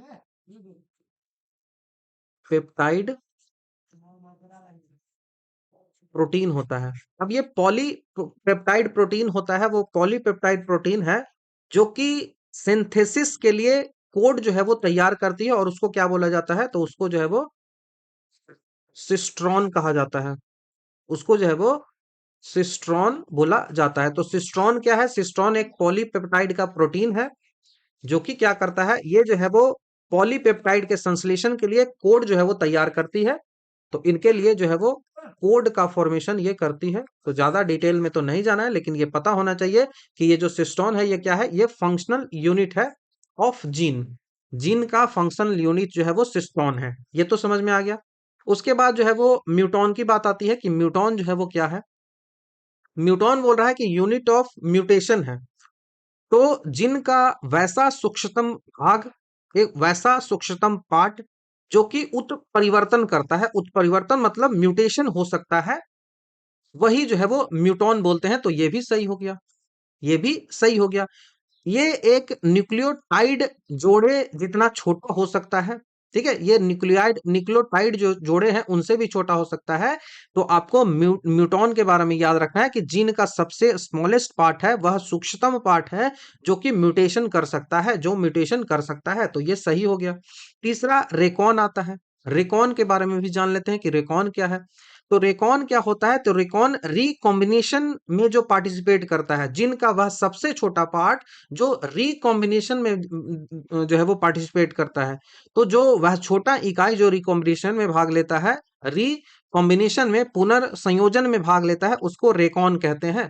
तो ये भी स्टेटमेंट सही है। तो तीनों के तीनों स्टेटमेंट सही हो जाएंगे। ऑप्शन नंबर सी आपको ध्यान रखना है। डीएनए की जो स्मॉलेस्ट इकाई है, डीएनए की जो फंक्शनल यूनिट है वो क्या है, डीएनए का फंक्शनल यूनिट क्या है, जिन है। जिन का फंक्शनल यूनिट क्या है, तो सिस्टोन है। म्यूटेशन का जो फेज होता है वो क्या होता है, तो म्यूटॉन है। रिकॉम्बिनेशन का जो फेज होता है वो कौन है, तो वो रेकॉन है। कभी दिक्कत नहीं होनी चाहिए। यह जो अवधारणा, ये पूरी जो कंसेप्ट है वो किसने दिया था, तो ये सारा जो कंसेप्ट है वो दिया था सेमोर बेंजन ने। ये सारा कंसेप्ट है वो दिया सेमोर बेंजर। सेमोर बेंजर है, उसने ये सारा कॉन्सेप्ट है वो दिया। तो ये आपको ध्यान रखना है। हड़प्पा सभ्यता के जो व्यापार थे और जो अंतरराष्ट्रीय संबंध थे, उनके बारे में कुछ आपको बताना है। ठीक है, क्या क्या देखते हैं, पूछा जा रहा है आपसे। पहला है कि हड़प्पा वासी जो थे वो मेसोपोटामिया, जो पहले क्वेश्चन में ही हमने चर्चा किया था, सुमेरियन सभ्यता के साथ जो है वो प्रत्यक्ष व्यापारिक संबंध उनका था। तो ये तो सही है, इसमें कोई दिक्कत है ही नहीं है। खुदाई में जो है वो ऐसे ऐसे साक्ष्य जो है वो मिले हैं, जिससे यह जो है वो प्रमाण मिलता है कि जो मेसोपोटामिया की सभ्यता थी, जहाँ पे हमने क्यूनिफॉर्म जो है वो लिपि को हमने देखा था कि सबसे पहले वहीं पे विकसित हुआ था। ये सिंधु घाटी सभ्यता से ही जुड़ी हुई है। और सिंधु घाटी जो सभ्यता है उसकी जो लिपि थी, वो सिंधु घाटी सभ्यता की जो लिपि होती है वो चित्रात्मक लिपि थी। लगभग 64 चित्र जो है वो मिलते हैं और उन्हीं चित्रों के माध्यम से जो है वो लिखने का प्रयास जो है वो किया गया था। तो पहला स्टेटमेंट तो सही हो जाएगा। दूसरा स्टेटमेंट बोला है कि मेसोपोटामिया के लेखों में हड़प्पा क्षेत्र के लिए मेलुहा शब्द है उसका प्रयोग जो है वो किया गया है। ठीक है, मेलुहा शब्द है उसका प्रयोग जो है वो किया गया है, तो ये भी स्टेटमेंट जो है वो सही है। ये भी स्टेटमेंट जो है वो सही है, तो ऑप्शन नंबर सी हमारा यहाँ से आंसर बनेगा। वो मनोरंजन के लिए क्या प्रयोग ये करते थे जो सिंधु घाटी सभ्यता के लोग, तो खुदाई में ऐसे साक्ष्य मिले हैं, जैसे टेराकोटा मिला है। टेराकोटा मतलब मिट्टी के ईंटे को जब पका के बनाया जाता था ना, तो टेराकोटा के पासे मिले हैं। पासा मतलब जो खेलने के लिए पासा यूज करते हो। तो इससे क्या पता चलता है? इससे पता चलता है कि वो चौपड़ खेलते थे, शिकार करते थे, मछली पकड़ते थे, नृत्य करते थे, तो ये सब उनके मनोरंजन का होता था। ठीक है? यहाँ से मैंने अभी बताया आपको कि यहाँ से जो जगह था, वहाँ से क्या मिला है, तो वहाँ से सूती कपड़े मिले हैं, ऊन भी मिले हैं। तो ये सब उपस्थिति बताता है कि मोहनजोदड़ो जो है वो कपड़े के जो है वो उस पर काम करते थे। ठीक है? तो ये आपको समझ में आना चाहिए। नेक्स्ट सवाल की ओर बढ़ते हैं। सवाल है कि 1907 में कांग्रेस का अधिवेशन हुआ, सूरत विभाजन इस समय हुआ। इसके प्रमुख कारणों में से कौन सा एक शामिल नहीं है? नहीं है पे हमेशा ध्यान रखना है, नॉट। ठीक है, नॉट बोल रहा है। तो पहला हम बात कर लेते हैं, चलिए। जो स्वदेशी जो सूरत विभाजन हुआ 1907 का, तो यहाँ पे स्वराज, स्वदेशी, बहिष्कार और राष्ट्रीय शिक्षा के प्रस्तावों पर मतभेद हो गया था। विभाजन का जो कारण है वो क्या रहा है? तो देखो, पूरा कारण की हम बात करें तो यहाँ पे हुआ कि दो प्रकार के ग्रुप थे जिनको बोला जाता था मॉडरेट और एक्सट्रीमिस्ट। मॉडरेट ग्रुप होते थे, ठीक है, मॉडरेट ग्रुप होते थे, और दूसरा जो ग्रुप होता था वो एक्सट्रीमिस्ट होते थे। इनका कहना था एक्सट्रीमिस्ट वालों को कि जबरदस्ती आपको छीन के आजादी जो है वो लेनी पड़ेगी। अब इन्हीं दोनों के बीच जो मुख्य विवाद जो स्टार्ट हुआ था, 1906 में ही हो गया था। 1906 में जब कलकत्ता का अधिवेशन हुआ था, वहीं पे दोनों के बीच जो है वो विवाद हो गया था। 4 प्रस्तावों को लेकर विवाद हुआ था कि स्वराज जो शब्द है पहली बार यूज भी किया गया था 1906 में कांग्रेस के अधिवेशन में। किसने यूज किया था मुझे आप कमेंट में बता सकते हो। दूसरा, जो बंगाल विभाजन हो चुका था तो स्वदेशी आंदोलन भी काफी चर्चा में रहा था। उसके बाद बहिष्कार कैसे किया जाए, रविंद्रनाथ टैगोर ने तो जो है वो यह भी कह दिया था कि जो सूती कपड़ा जो वो तो शायद बाद में कहा था, जब, हाँ शायद 1921 में, जब, हाँ 1920 में, जब जो महात्मा गांधी के द्वारा जब चलाया गया था असहयोग आंदोलन, उस समय वो घटना उस समय की थी, इस समय की नहीं है। जब रविंद्रनाथ टैगोर ने कहा था कि सूती जो विदेशी कपड़ों को जलाना जो निष्ठुर बर्बादी है, ऐसा उन्होंने शब्द जो है वो यूज किया था। तो यहाँ पे बहिष्कार, शिक्षा, स्वदेशी, राष्ट्रीय शिक्षा, इन सब के प्रस्तावों पर मतभेद हो चुका था। जो 1906 में पारित हुआ था उन्हीं सब को लेकर मतभेद था। तो यही लेकर गरम दल जो है वो इन्हें पूरे भारत में लागू करवाना चाहते थे, जबकि नरम दल जो थे वो केवल इनको बंगाल तक सीमित रखना चाहते थे, क्योंकि बंगाल में ही समस्या पैदा हुई थी बंगाल विभाजन के बाद, जो कर्जन ने कर दिया था ईस्ट बंगाल और वेस्ट बंगाल के रूप में। तो पहला स्टेटमेंट तो सही है। दूसरा स्टेटमेंट है कि नरम दल द्वारा रास बिहारी घोष को अध्यक्ष बनाने का प्रयास, जबकि गरम दल द्वारा लाला लाजपत राय को अध्यक्ष बनाने का प्रयास किया जा रहा था। ठीक है, तो यह भी एक महत्वपूर्ण कारण था दोनों के बीच विवाद होने का, क्योंकि नरम दल वाला चाहते थे कि रास बिहारी घोष बने अध्यक्ष, और गरम दल वाले चाहते थे कि लाला लाजपत राय बने अध्यक्ष, तो यह भी विवाद का कारण था। ठीक है, तो ये दोनों तो शामिल रहे। तीसरा क्या रहा? तीसरा है कि ब्रिटिश सरकार के द्वारा संविधान सभा के गठन की मांग को ठुकरा देना। तो संविधान सभा के गठन का मांग यहां कहां से आ जाएगा? अभी तो संविधान की चर्चा कब से स्टार्ट होगी? जब चैलेंज करेगा 1928 में नेहरू रिपोर्ट पहली बार आएगी, वहां से बातें उठनी स्टार्ट होगी संविधान को लेकर। अभी तो बस सुगबुगाहट भी नहीं हुई थी, ये वैसा समय था। तो नहीं की बात आ रही है कि कौन सा जो है वो शामिल नहीं है, तो केवल और केवल जो 3 है वो शामिल नहीं हो जाएगा। तो ऑप्शन नंबर याद आपको रखना है। संविधान सभा के गठन की यदि हम औपचारिक मांगों की बात करें कि संविधान सभा के गठन का सबसे पहला जो मांग है वो कहाँ हुआ था, तो आप जब इनको देखोगे तो आप जानोगे कि 1934 में पहली बार जो है वो एम एन रॉय के द्वारा, एम एन रॉय है, इनके द्वारा जो है वो संविधान सभा के गठन की जो मांग है वो लाई गई थी। और बाकी जब साइमन कमीशन आया था तो उसने चैलेंज किया था कि भारत अपना संविधान नहीं बना सकते। तो जो नेहरू के पिता थे, मोतीलाल नेहरू, उन्होंने नेहरू रिपोर्ट बनाई थी 1928 में। और यहीं पे पहला संविधान जो आप कह सकते हो, इसमें मौलिक अधिकारों की भी चर्चा जो है वो नेहरू ने की थी। याद रखिएगा, मोतीलाल नेहरू। चलिए नेक्स्ट सवाल की ओर बढ़ते हैं। नेक्स्ट सवाल जालियांवाला बाग हत्याकांड को लेकर है। पूछा जा रहा है, कथन देख लेते हैं, कौन कथनों का विश्लेषण कीजिए, निम्नलिखित कथनों का विश्लेषण कीजिए और बताना है कि कथन कौन सा सही है। ठीक है। तो यह जो नरसंहार था, यह जो मैसेकर था, वो रॉलेट एक्ट के विरोध में जो डॉक्टर सत्यपाल थे और सफेदुन जो किचलू थे, उनकी गिरफ्तारी के खिलाफ आयोजित सभा था। तो यस, ये तो सही है। जालियांवाला बाग था एक, वहां पे ये जो है वो सभा आयोजित की गई थी, क्योंकि सत्यपाल और सफेदुन किचली को विरोध जो है वो गिरफ्तार कर लिया गया था, क्योंकि वो रॉलेट एक्ट का विरोध कर रहे थे। रॉलेट एक्ट जो था वो एक बहुत ही एक एक गैगिंग आप एक्ट कह सकते हो, मुंह बंद एक्ट आप किनको कह सकते हो, जिससे नो वकील, नो दलील, नो अपील, इस संदर्भ में इसको जाना जाता है। तो रॉलेट एक्ट है, इसका सबसे ज्यादा जो विरोध हुआ था वो पंजाब में ही हुआ था, और वहां के सबसे लोकप्रिय जो नेता रहे थे वो डॉक्टर सफेद्दीन किचलू और डॉक्टर सत्यपाल जो थे, उन्हीं को गिरफ्तार कर लिया गया था। तो इसी के विरोध में वहां का जो अमृतसर था, वहां पे जालियांवाला बाग में शांतिपूर्ण सभा हो रही थी, और इसी शांतिपूर्ण सभा पर जनरल डायर ने जो है वो गोली चलवा दी थी। इसी शांतिपूर्ण सभा पर जनरल डायर ने जो है वो गोली चलवा दी थी, और वहां पे हजारों लोगों की हत्या हो गई थी, हजारों लोगों का मर्डर करवा दिया गया था। ठीक है। तो इसकी जांच के लिए आगे कभी डिस्कस कर लेंगे बहुत डिटेल में हम इनको, लेकिन अभी नहीं। अब इसी के जांच के लिए हंटर आयोग जो है वो ब्रिटिश जो उन पर प्रेशर बना, तो उनको हंटर आयोग जो है वो गठन किया गया। हंटर आयोग रिपोर्ट के अनुसार ऑलमोस्ट 300, ये मानते हैं कि 300 लोगों की हत्या हुई थी। और जो है वो मतलब जो जो डायर था उसको जो है वो सजा भी नहीं मिला था। मतलब लीपापोती कर दी गई थी इस हंटर आयोग में। ये एक हंटर कमीशन जो था, वो एक हंटर कमीशन ऑलरेडी बन चुका था। वो हंटर कमीशन स्टडी से रिलेटेड है, शिक्षा व्यवस्था से रिलेटेड है। तीसरा सवाल पूछा, स्टेटमेंट है, ये तो सही हो गया कि इस घटना के विरोध में गांधी जी ने कैसर ए हिंद और रविंद्रनाथ टैगोर ने नाइट हुड है उसकी उपाधि लौटा दी थी। सवाल बहुत ट्रिकी है। गांधी जी ने कैसर ए हिंद की उपाधि लौटाई थी और रविंद्रनाथ टैगोर ने नाइट हुड की उपाधि लौटाई थी।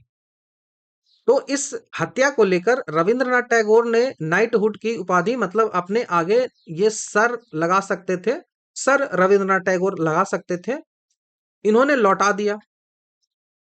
अब गांधी जी ने जो है वो कैसर ए हिंद उपाधि लौटाई या फिर नहीं लौटाई, ये प्रश्न है।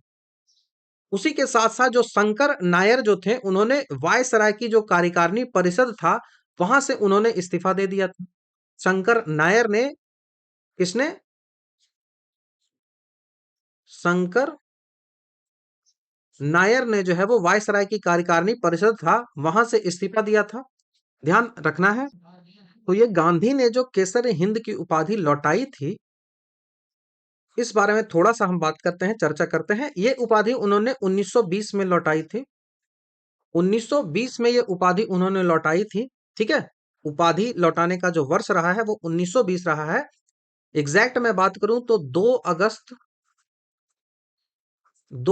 1920 को ये क्या करते हैं, इन्होंने चेम्सफोर्ड जो वायसराय था, वायसराय चेम्सफोर्ड को ये लेटर लिखते हैं।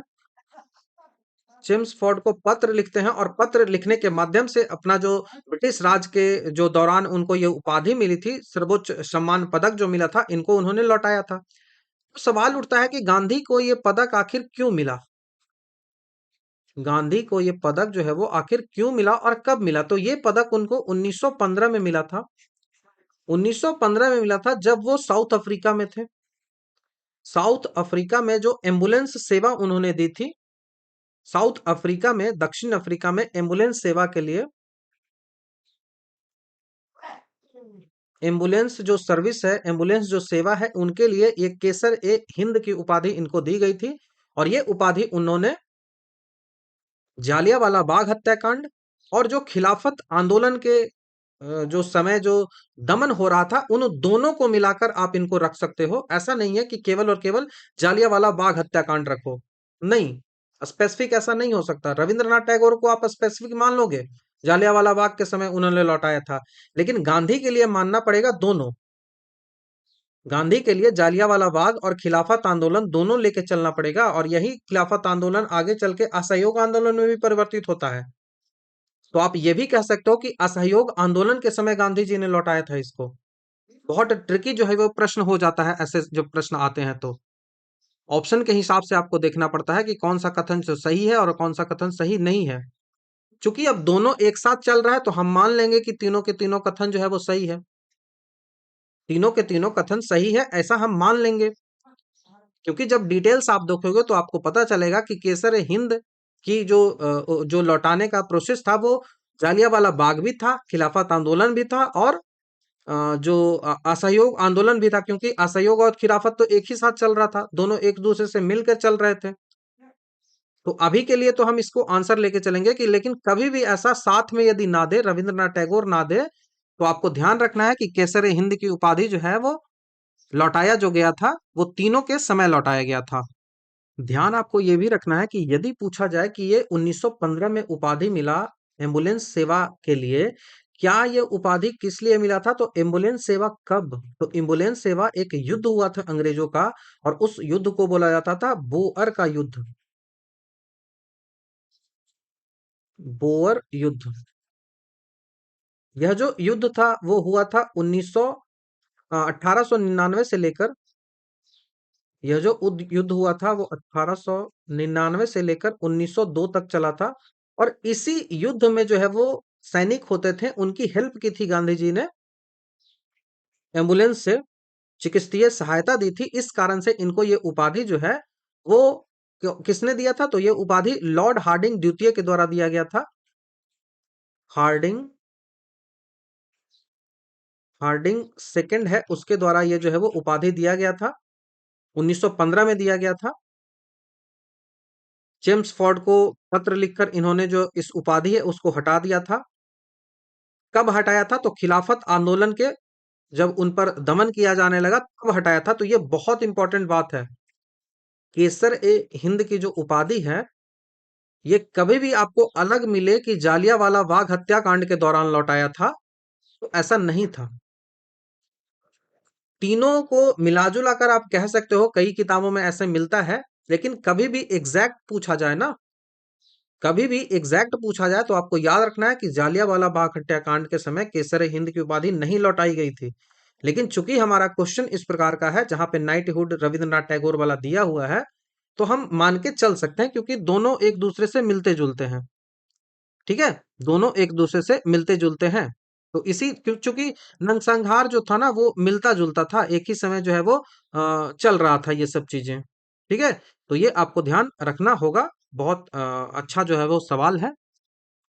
हाँ, तो आई होप कि आपको जो है वो मैंने क्लियर किया होगा कि क्या आपको चीजें जो है वो पूछी जा सकती हैं। और शंकर नायर के बारे में भी आपको याद रखना है, क्योंकि सवाल वो पूछा जाता है। ठीक है, नेक्स्ट सवाल की ओर बढ़ते हैं। नमक और रसायनों के संबंध में आयोडीन कृत जो नमक है, आयोडाइज जो सॉल्ट है, इसकी संरचना के बारे में आपसे सवाल जो है वो पूछा जा रहा है। आयोडाइज नमक है, उसका जो कंपोजिशन है वो कंपोजिशन कैसा होता है, इस बारे में सवाल आपसे पूछा जा रहा है। पहला स्टेटमेंट है कि जो आयोडाइज्ड नमक होता है, आयोडाइनीकृत जो नमक होता है, उसमें आयोडीन जो है वो मुख्य रूप से पोटेशियम आयोडाइड या फिर पोटेशियम आयोडेट के रूप में मौजूद होता है। तो जो भी आप साधारण नमक देखते हो जिसे NaCl कहा जाता है, कॉमन सॉल्ट जो है वो कहा जाता है, इसमें बहुत कम मात्रा में हम क्या-क्या मिलाते हैं? तो इसमें बहुत कम मात्रा में हम पोटेशियम आयोडाइड मिलाते हैं, या फिर हम यहाँ पे पोटेशियम यहाँ पे हम या तो पोटेशियम आयोडाइड मिला दें, नहीं तो हम पोटेशियम आयोडेट मिलाते हैं। पोटेशियम आयोडेट मिलाते हैं, तो ये दोनों मिलाया जा सकता है, पोटेशियम आयोडेट भी या फिर पोटेशियम आयोडेट भी, लेकिन दोनों बहुत कम मात्रा में NaCl में, जो नॉर्मल साल्ट हम खाते हैं। और यही जो है वो शरीर में आयोडीन की आपूर्ति करवाता है। यही जो है वो शरीर में आयोडीन की आपूर्ति जो है वो करवाता है। तो आयोडीन जो आपको मिलता है बॉडी में, वो यहीं से मिलता है, ये आपको ध्यान रखना पड़ेगा। और आयोडीन क्या करता है? आयोडीन हमारी जो थायराइड ग्रंथि है उसके लिए बहुत ज्यादा इंपॉर्टेंट है। थायराइड जो ग्लैंड है उसके लिए बहुत ज्यादा इंपॉर्टेंट है। यहाँ से थायरोक्सिन हार्मोन जो है वो बनता है, और यदि थायरोक्सिन हार्मोन अच्छे से नहीं बनेगा तो घेंघा रोग हमको हो जाएगा, ग्वाइटर रोग हमको हो जाएगा। और यदि बच्चों में ऐसा हुआ, बच्चों की जो मानसिक विकास है वो रुक जाएगा, जिसको क्रेटिनिज्म कहा जाता है, उसको जो है वो क्रिटिनिज्म कहा जाता है। जब हम पढ़ेंगे ना एंडोक्राइन सिस्टम, तो वहां पे इस बारे में जो है वो पढ़ा जाता है, जब बच्चों का जो है वो मानसिक विकास जो है वो रुक जाता है। मानसिक विकास जो है वो बच्चों का रुक जाता है, क्रिटिनिज्म इसको कहा जाता है, ये आपको ध्यान रखना है। तो पहला तो स्टेटमेंट सही है। दूसरा है ग्वाइटर जैसा आयोडीन की कमी से होने वाले विकारों को रोकता है, तो ये भी सही है। तो सी हमारा यहाँ से आंसर बनेगा। नेक्स्ट सवाल की ओर बढ़ते हैं। सवाल पूछा जाए कि भारत में पर्यावरण और कृषि आंदोलन के संदर्भ में बीज बचाओ आंदोलन जो है, इसके बारे में आपको बताना है। बीज बचाओ आंदोलन, बीज बचाओ आंदोलन, ठीक है। यह जो आंदोलन था वो 1980 के दशक में, जो उत्तरार्ध में 1980 का जो लास्ट समय आता है, उस समय उत्तराखंड, जो उस समय उत्तराखंड बटा हुआ नहीं था, तो वो यूपी में ही आता था। तो उत्तराखंड का जो टिहरी गढ़वाल जो क्षेत्र था, वहां पे ये जो है वो शुरू हुआ था, ठीक है। और इसके जो फाउंडर थे, या फिर कह सकते हो प्रणेता के रूप में, जो नेता है, कार्यकर्ता के रूप में जो है वो एक गांधीवादी कार्यकर्ता इनके थे, जिनका नाम विजय जरधारी था। विजय जरधारी था। तो ये आंदोलन स्टार्ट हुआ था। तो यह आंदोलन उत्तराखंड के टिहरी गढ़वाल क्षेत्र में विजय जरधारी के द्वारा शुरू किया गया था। विजय जरधारी के द्वारा शुरू किया गया था। कब किया गया था? तो 1980 के लास्ट समय में, 80 के 1980 का जो दशक रहा है, उसके लास्ट समय में, तो मान सकते हो कि 78 हो गया, 79 हो गया, इस समय में, ठीक है, यहाँ पे स्टार्ट जो है वो किया गया था। तो पहला स्टेटमेंट सही है। इस जो क्रांति थी, इसका मुख्य उद्देश्य क्या था? तो पारंपरिक बीजों का संरक्षण करना, और रासायनिक खेती के बजाय जो है वो जैविक खेती को आप बढ़ावा दीजिए। ये भी स्टेटमेंट जो है वो सही है। तो हरित क्रांति का बहुत बड़ा दुष्प्रभाव जो है वो देखने को मिला था। निगेटिव इम्पैक्ट जो है वो जमीन पर देखने को मिल रहा था। खादों की खपत जो है वो बढ़ती चली जा रही थी, सॉइल की फर्टिलिटी जो है वो घटती चली जा रहे थे।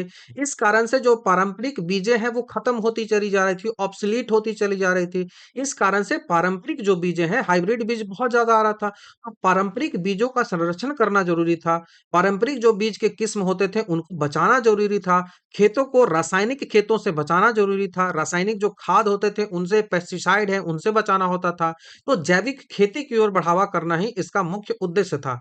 और उन्होंने जो है वो 12 नाजा कहने का मतलब कि 12 अनाज उगाने की परंपरा, जो पद्धति है, वो उन्होंने स्टार्ट किया था। 12 नाजा मतलब 12 अनाज, 12 types of grains, 12 types of grains को उगाने की परंपरा जो है वो यहीं से उन्होंने स्टार्ट की थी। तो ये आपको ध्यान रखना होगा। तो नेक्स्ट सवाल की ओर बढ़ते हैं। सवाल है कि ब्रिटिश भारत के गवर्नर जनरल और उनके द्वारा लागू किए गए सुधारों के संबंध में आपको विचार कीजिए कि कौन सा जो युग्म है जो सही सुमेलित है। ठीक है, सही सुमेलित है। तो देखते हैं क्या क्या सही है। तो पहला आपको बोला जाए कि शिशु हत्या पर प्रतिबंध, जो इन्फेंटिसाइड है, जो भ्रूण हत्या होती है, उस पर प्रतिबंध किसने लगाया था? तो 1802 में बंगाल में शिशु हत्या, विशेषकर जो कन्या वध होता था, जो गर्ल्स हैं उन पर ज्यादा फोकस किया गया था। कहाँ फोकस किया गया था? तो बंगाल में। कब किया गया था? तो 1802 में, 1802 में ये जो था हत्या, उन सब पे प्रतिबंध लगाया गया था, और ये प्रतिबंध लॉर्ड वेलेस्ली के द्वारा ही लगाया गया था। तो ये तो स्टेटमेंट सही है। दूसरी बात आती है विधवा पुनर्विवाह अधिनियम 1956। विधवा पुनर्विवाह अधिनियम जो था 1956 का, ये अधिनियम था। इसको तैयार तो किया था विडो रीमैरेज एक्ट को डलहौजी ने। इसको जो प्रिपेयर किया था डलहौजी ने तैयार किया था, लेकिन यह जो है वो कैनीन के समय में ही पास हुआ था। पास तो कैनीन के समय में हुआ था, लेकिन तैयार डलहौजी ने किया था। ये दोनों ट्रिकी क्वेश्चन है, याद आपको रखना है, तो सही हो गया। तीसरा है कि native marriage act. Native marriage act जिसको अंतर जातीय विवाह कहते हैं, ठीक है, अंतर जातीय विवाह, नेटिव मैरिज एक्ट जो है वो किसके द्वारा लाया गया था? Intercaste marriage. तो ये जो लाया गया था, अंतर जातीय विवाह को मान्यता जो दी थी, वो लॉर्ड नॉर्थ ब्रुक ने दिया था। नॉर्थ ब्रुक ने दिया था। कब दिया था? तो 1872 के आसपास का टाइम था। 1872 के आसपास का टाइम था। तो ये भी स्टेटमेंट जो है वो सही है। चौथा जो स्टेटमेंट है वो है age of consent act. Age of consent act मतलब लड़की की जो विवाह की आयु है, वो मिनिमम आयु कितनी होनी चाहिए तभी उसका विवाह होगा। तो एज ऑफ कंसेंट एक्ट जो था, वो बहराम जी मालावारी के प्रयास था। लेकिन बहराम जी मालावारी के प्रयासों के बावजूद भी करेगा कौन? तो वह गवर्नर ही करेगा ना। तो बहराम जी मालावारी के प्रयासों से लॉर्ड लैंसडाउन के समय में, लॉर्ड लैंस डाउन के समय में जो है वो एज ऑफ कंसेंट एक्ट, सम्मति सहमति की आयु अधिनियम जो है वो पारित किया गया, जिसमें लड़की के विवाह की जो न्यूनतम आयु जो है वो 12 वर्ष की गई थी, कि मिनिमम 12 वर्ष होना चाहिए तभी आपका विवाह जो है वो उस लड़की का किया जा सकता है। इससे कम में यदि विवाह करते हो तो वो जो है वो इलीगल कहलाएगा। वो जो है वो इलीगल कहलाएगा। तो यहां से चारों के चारों स्टेटमेंट सही है। तो सभी चारों सही है। ऑप्शन नंबर सी हमारा यहां से आंसर बनेगा। नेक्स्ट सवाल पूछा जा रहा है कि भारत में किसान आंदोलनों के विकास के संदर्भ में निम्नलिखित कथनों पर विचार करिए, कि किसान आंदोलन जो है वो कैसे कैसे चला था। तो पहला स्टेटमेंट है कि एनजी रंगा जो थे, उन्होंने 1933 में प्रथम भारतीय किसान स्कूल की स्थापना की थी। तो एनजी रंगा वो प्रमुख किसान नेता थे और गांधीवादी विचार रखते थे। वो उन्होंने 1930 का जो दशक था, उसमें आंध्र प्रदेश का जो गुंटूर जिला था, उनमें किसानों को शिक्षित और संगठित करने के लिए इंडियन किसान स्कूल की स्थापना की थी। तो ये 1933 में जो स्कूल बनाया था, उसको नाम रखा गया था इंडियन किसान स्कूल। इंडियन किसान स्कूल, ठीक है, इंडियन किसान विद्यालय, इंडियन फार्मर स्कूल, इनका नाम जो है वो स्थापना किया गया था। कहाँ किया गया था? तो ये जो है वो आंध्रा में किया गया था। आंध्र प्रदेश के कहाँ किया गया था? तो गुंटूर जिला में किया गया था। गुंटूर जो डिस्ट्रिक्ट है वहां पे किया गया था। किसके द्वारा किया गया था? तो एनजी रंगा के द्वारा किया गया था। तो पहला तो सही हो गया। दूसरा स्टेटमेंट बोला रहा है कि स्वामी सहजानंद सरस्वती थे, जो कि बिहार से संबंधित है। उन्होंने 1936 में अखिल भारतीय किसान सभा का गठन किया था। अखिल भारतीय जो किसान सभा है उसका गठन जो किया था। तो भारत के सबसे बड़े किसान नेता के रूप में स्वामी सहजानंद सरस्वती है, इनको जाना जाता है। उन्होंने 1936 में लखनऊ में 1936 में अखिल भारतीय किसान सभा का गठन किया, और इसके पहले अध्यक्ष भी बने थे। इसके पहले अध्यक्ष भी यही बने थे, और इसके पहले अध्यक्ष के साथ साथ पहले जो सेक्रेटरी, जिसको महासचिव कहा जाता है, महासचिव के रूप में एनजी रंगा बने थे। एनजी रंगा बने थे, और अध्यक्ष के रूप में स्वामी सहजानंद सरस्वती जो है वो बने थे। तो ये आपको ध्यान रखना होगा। नेक्स्ट सवाल की ओर बढ़ते हैं कि भारत में वैज्ञानिक संस्थानों की स्थिति के संबंध में आपको बात करनी है, कि कौन सा संस्थान जो है वो कहाँ है। ठीक है, तो प्लाज्मा अनुसंधान संस्थान जो है वो कहाँ है?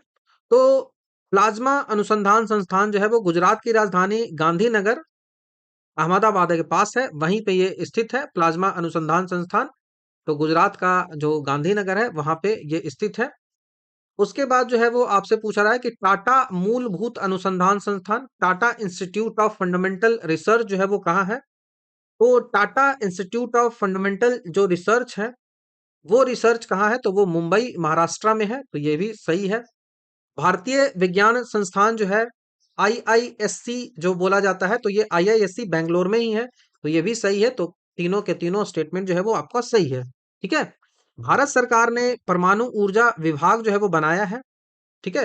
भारत सरकार ने डिपार्टमेंट ऑफ एटॉमिक एनर्जी जो है वो बना के रखा है, परमाणु ऊर्जा विभाग है जो बना के रखा है। इसके तहत सहायता प्राप्त कई सारे स्वायत्त संस्थान हैं और उन्हीं में से एक जो है वो प्लाज्मा भौतिकी और नियंत्रित थर्मो न्यूक्लियर फ्यूजन पर ये काम करने वाला जो टोकामाक रिएक्टर पर अनुसंधान करता है, और यह जो है वो आईटीईआर प्रोजेक्ट अंतरराष्ट्रीय संलयन रिएक्टर में भारत की भागीदारी का नेतृत्व भी करता है। तो काफी डिटेल यहाँ पे हो जा रहा है। बस अभी के लिए इतना आपको याद रख लेना है इन तीनों के बारे में। आगे कभी आएगा तो डिस्कस किया जाएगा। ठीक है। तो चलिए नेक्स्ट सवाल की ओर बढ़ते हैं। सवाल पूछा जा रहा है कि भारतीय राष्ट्रीय कांग्रेस के जो अधिवेशन हुए हैं उनके संदर्भ में आपसे पूछा जा रहा है, विचार करना है। पहला स्टेटमेंट है कि कांग्रेस के 1919 का जो लाहौर अधिवेशन था उसमें मार्ले मिंटो सुधार है। मार्ले मिंटो सुधार के तहत जो है वो दी गई पृथक निर्वाचन पद्धति को अस्वीकार किया गया था। मार्ले मिंटो सुधार है वो 1909 में आया था। ठीक है। और 1919 में जो है वो मॉन्टेग्यू चेम्सफोर्ड जो है वो सुधार आया था। ठीक है। इसमें क्या किया गया था कि मुस्लिमों के लिए एक अलग से सेपरेट इलेक्टोरेट जो दे दिया गया था, तो इससे क्या होता ना कि इससे डिवीजन बहुत ज्यादा हो जाता। तो इस डिवीजन को खत्म करना जरूरी है। तो इसके लिए कांग्रेस ने इसका विरोध जो है वो किया था। 1909 में अधिवेशन में कांग्रेस ने मार्ले मिंटो सुधार में जो दी गई पृथक निर्वाचन प्रणाली था उसके जो है वो विस्तार का विरोध किया था।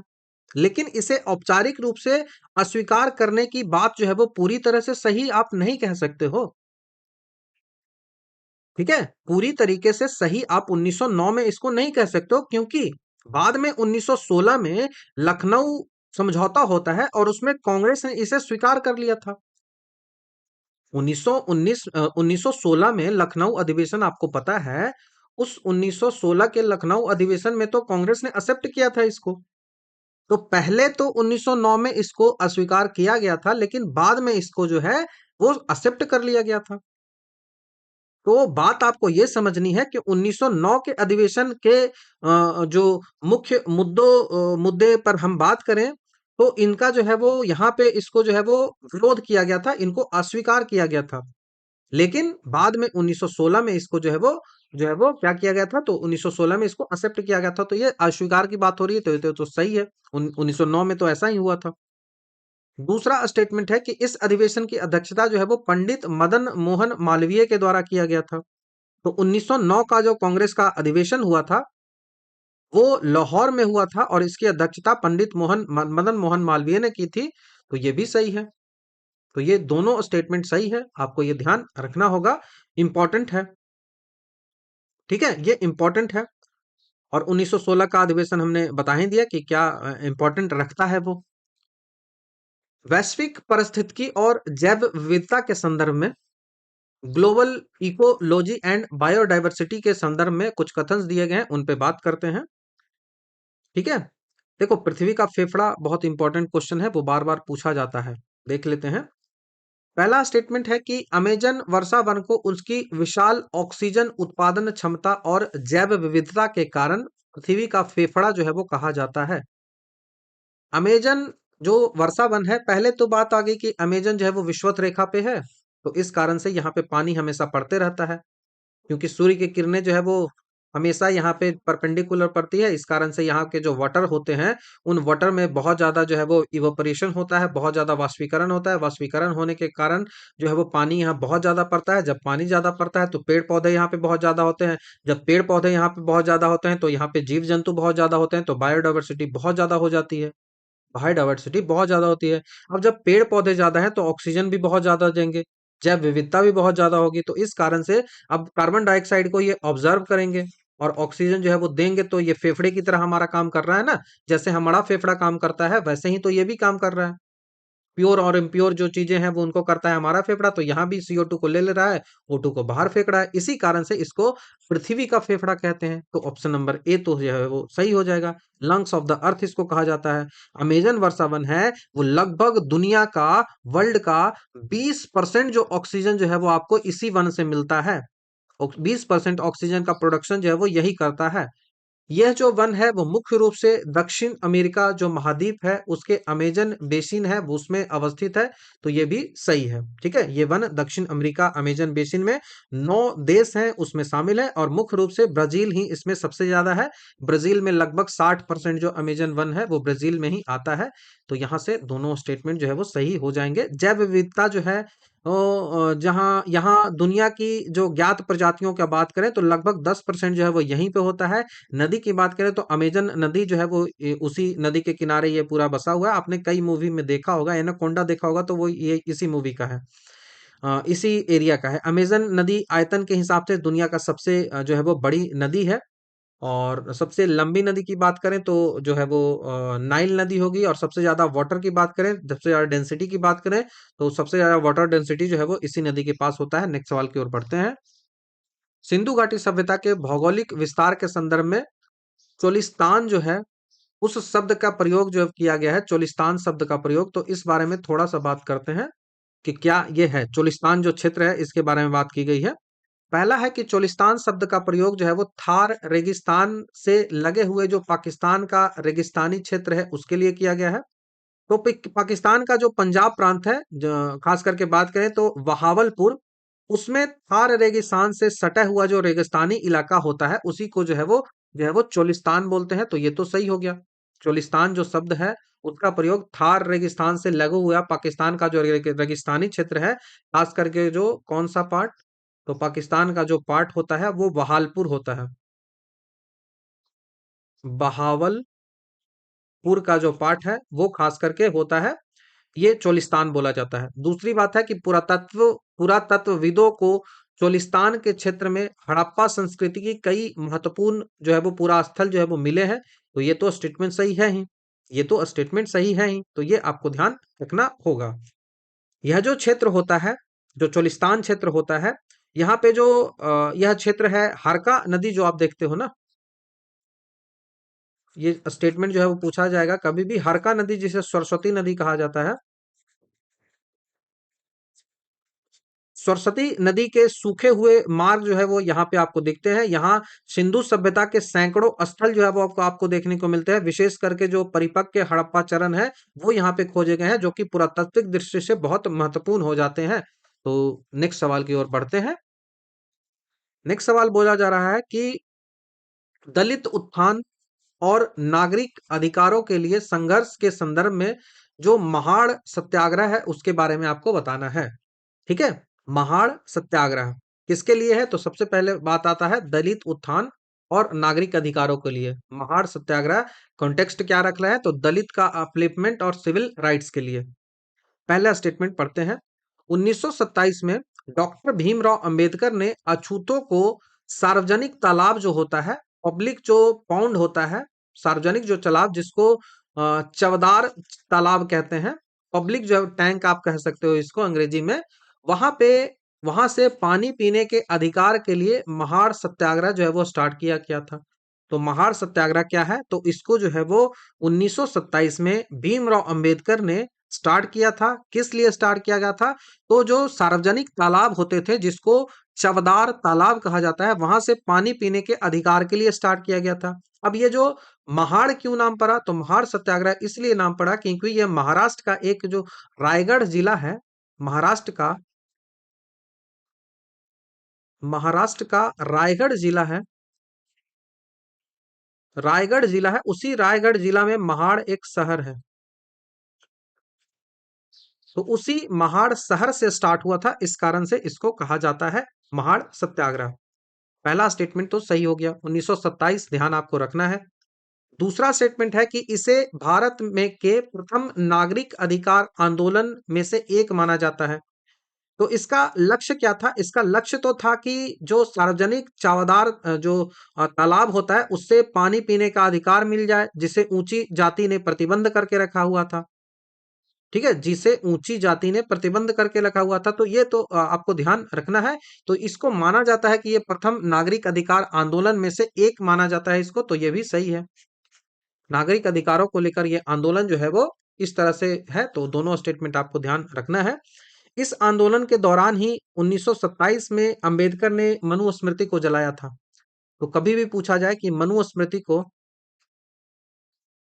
जो कि मनु के द्वारा लिखा गया एक विधि ग्रंथ है, मनुस्मृति को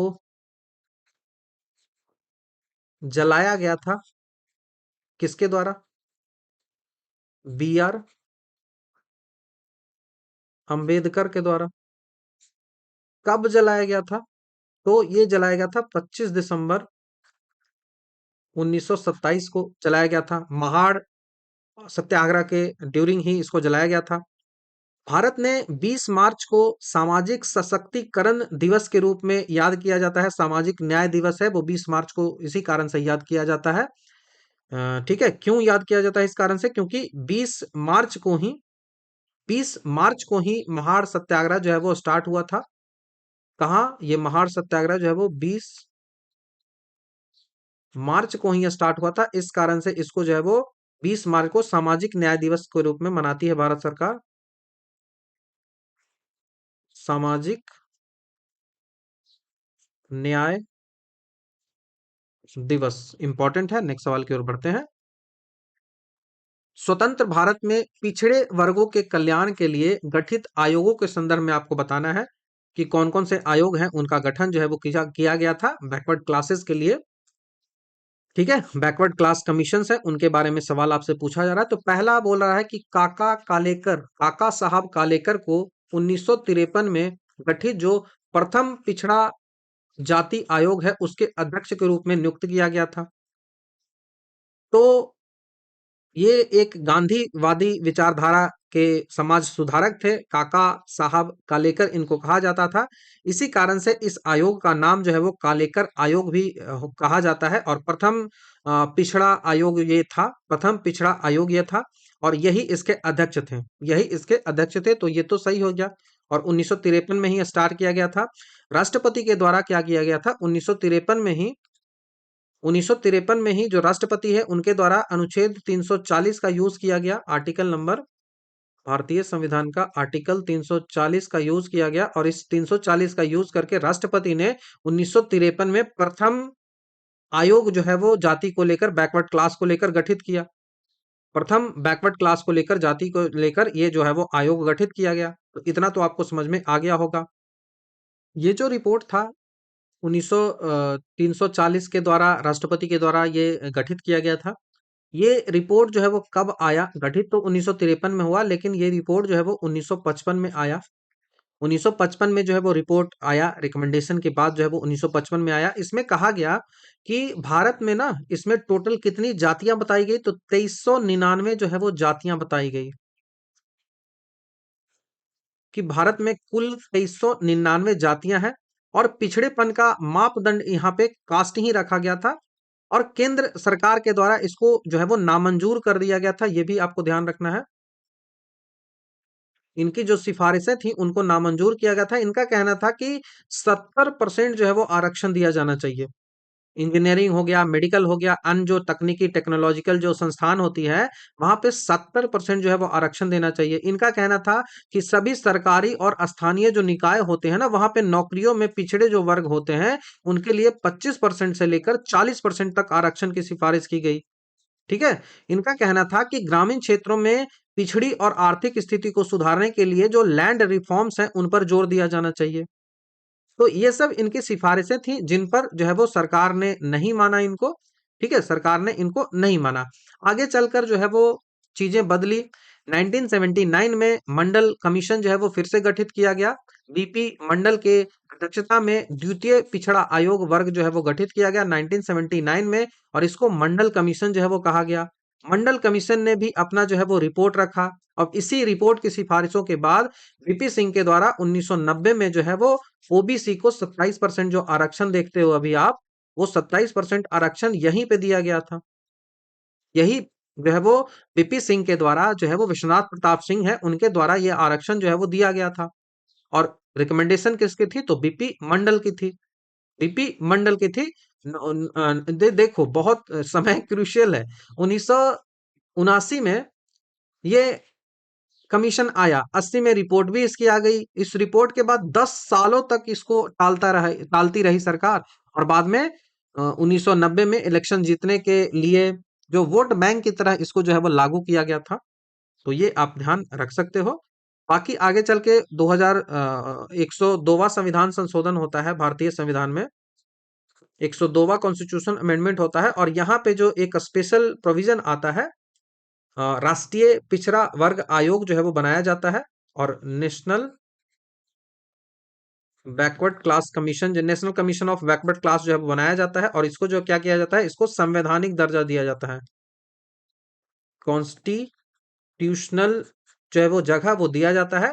और इसको रखा कहाँ जाता है? National commission for backward class, जिसको 338 का बी जो है उसमें रखा जाता है, 338 का बी में। उसके बाद एक रोहिणी कमीशन भी यहीं से रिलेटेड है। तो रोहिणी कमीशन भी याद रख सकते हो, बहुत इंपॉर्टेंट है, करंट से रिलेटेड है। रोहिणी कमीशन का कहना है ना, ये किस लिए गठित किया गया? तो ओबीसी में बहुत ज्यादा जातियां हैं। ओबीसी में बहुत ज्यादा जातियां हैं और माना जाता है कि ओबीसी की संख्या भारत में 52% है। और इसमें बहुत ज्यादा जातियां, 3500 के आसपास शायद जातियां इसमें है। तो इसका काम है रोहिणी कमीशन का कि ओबीसी में जो अंदर जातियां हैं, तो ऐसा तो नहीं कि सारी की सारी जातियां अच्छी हैं और सारी की सारी जातियां जो है वो पिछड़ी हुई हैं। कुछ तो ऐसी होंगी जो पिछड़ी होंगी और कुछ तो ऐसी होंगी जो डेवलप्ड हो गई होंगी। तो इसका बस वही काम है कि सब कैटेगराइजेशन करना है। इसका जो काम है उप वर्गीकरण करना है। उप वर्गीकरण इस रोहिणी कमीशन का करना है, सब कैटेगराइजेशन करना है। इसके लिए इसको जो है वो स्टैब्लिश किया गया है। तो ये आपको इस कमीशन के बारे में इतना याद रख लो, काफी है। बाकी आगे हम और चर्चा करेंगे कभी। ठीक है, नेक्स्ट सवाल की ओर बढ़ते हैं। दोनों स्टेटमेंट सही है। भारतीय संविधान में जो फंडामेंटल ड्यूटीज आपको दिया गया है उसके समावेशन के संदर्भ में कथन है। तो सरदार स्वर्ण सिंह समिति ने मूल रूप से संविधान में 8 मौलिक कर्तव्यों को जोड़ने का सुझाव जो है वो दिया था। तो इस समिति ने संविधान के जो कर्तव्य जोड़ने की सिफारिश की थी, इसमें 8 सुझाव इन्होंने दिया था। लेकिन भारत सरकार ने कितना सुझाव एक्सेप्ट किया? तो भारत सरकार ने 10 जोड़ा। तो पहला स्टेटमेंट तो सही है कि 8 जोड़ने का सुझाव दिया था। लेकिन भारत सरकार ने 42वां संविधान संशोधन 1976 के द्वारा भारत 12 जो 10 मौलिक कर्तव्य हैं उनको जोड़ा। तो दूसरा स्टेटमेंट भी सही है। उसके बाद कहा गया कि वर्तमान में संविधान में भाग 4 का ए जो है, जिसमें 51 का ए है, इसमें 11 मौलिक कर्तव्यों को रखा गया है। एक और मौलिक कर्तव्य को बढ़ा दिया गया और इसमें 11वां मौलिक कर्तव्य जो है वो 86वां संविधान संशोधन, 86वां कॉन्स्टिट्यूशन अमेंडमेंट जो है उसके द्वारा 2002 में इसको जोड़ा गया। 2002 में इसको जोड़ा गया 11वां कि 6 से लेकर 14 वर्ष का जो बच्चा है उसको जो है वो मुफ्त में शिक्षा दी जानी चाहिए और अनिवार्य शिक्षा जो है वो दी जानी चाहिए। ये जोड़ा गया। तो ये आपको ध्यान रखना है। तो तीनों स्टेटमेंट सही है। ऑप्शन नंबर सी हमारा यहां से आंसर बनेगा। नेक्स्ट सवाल की बात करते हैं कि वायुमंडल के संरक्षण और ओजोन परत के क्षरण के संदर्भ में कथन दिया गया है। ठीक है, तो सबसे पहला सवाल है कि जो सीएफसी है वो ओजोन परत को सर्वाधिक नुकसान पहुंचाने वाला रसायनों में माना जाता है। तो ये तो सही है। क्लोरोफ्लोरोकार्बन जो है वो समताप मंडल में पहुंचते हैं और यूवी किरणें हैं उनसे टूटकर क्लोरीन परमाणु जो है वो मुक्त करते हैं और ओजोन को नष्ट करते हैं। सीएफसी गैसेस क्या करते हैं? इसमें क्लोरीन है। अब ये क्या करते हैं कि कहाँ पहुंच गए हैं? ये पहुंच गए हैं समताप मंडल में। समताप मंडल में पहुंच गए हैं। तो समताप मंडल में ये क्या करते हैं कि ओजोन जो है ना, ओजोन जो है समताप मंडल में ये पहुंचते हैं। और ओजोन को कैसे ये क्षय करते हैं? तो समताप मंडल में जो यूवी रे है, यूवी रे दो जगह होता है, समताप मंडल में, और एक और कहाँ होता है मुझे बताओ। बहुत इंपॉर्टेंट है क्वेश्चन। और दो यूवी रे होता है, एक हमारे लिए बहुत अच्छा होता है, एक हमारे लिए नुकसानदायक होता है। ये भी मैंने बता रखा है। यूवी रे है, उससे ये रिएक्शन करेगा और रिएक्शन करने के बाद क्या करेगा, यहाँ से क्लोरीन निकलेगा, यहाँ से क्लोरीन निकलेगा और ये क्लोरीन क्या करेगा, ये ऑक्सी O3 जो है, ओजोन जो है उसको तोड़ के O2 में बना देगा। तो इसको जो है वो ओजोन को क्षय कर दिया और ओजोन को जैसे ही क्षय किया तो यूवी रे क्या करेगा, यूवी रे आ जाएगा नीचे।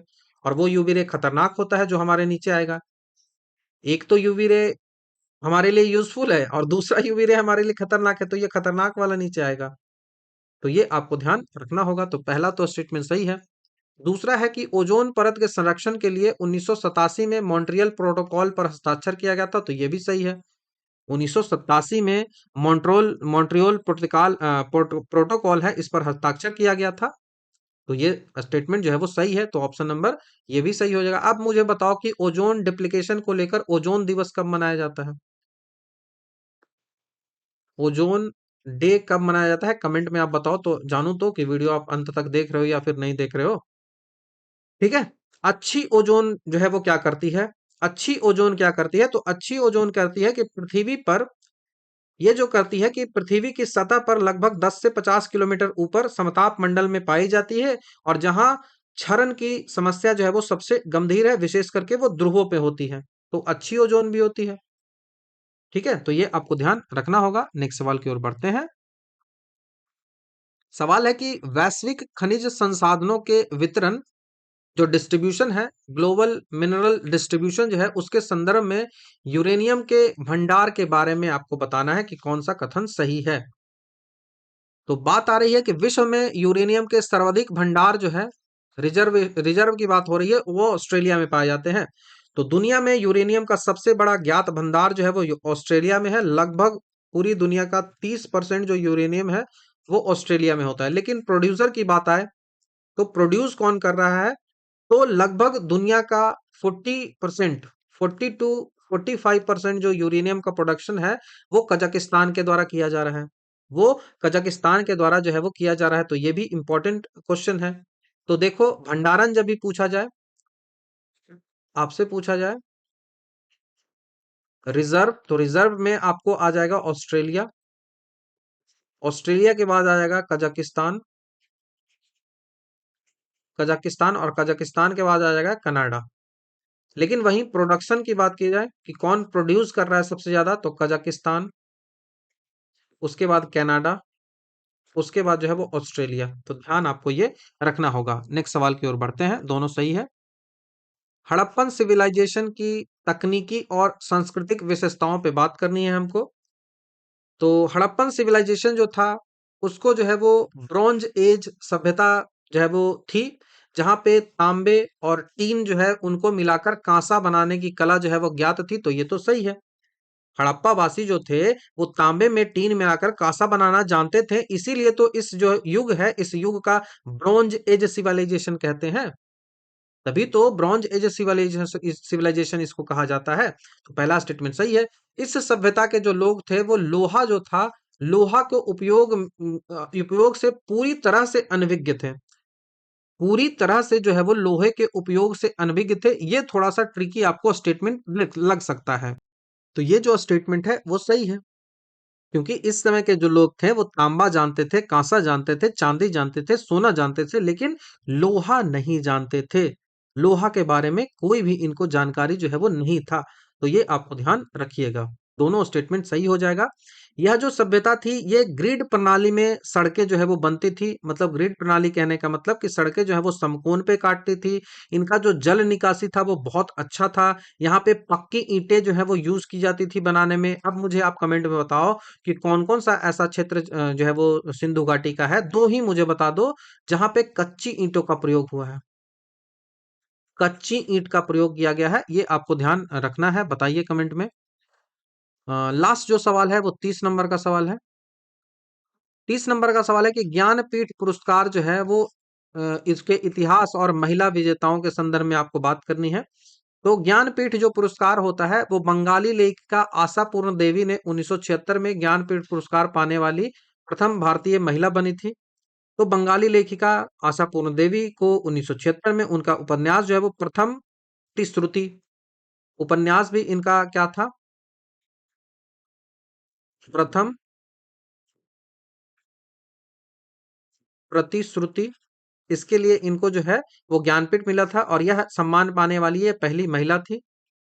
दूसरा स्टेटमेंट है कि उन्हें यह उपन्यास प्रथम प्रतिश्रुति के लिए मिला था, तो ये भी सही है, दोनों मैंने बता दिया।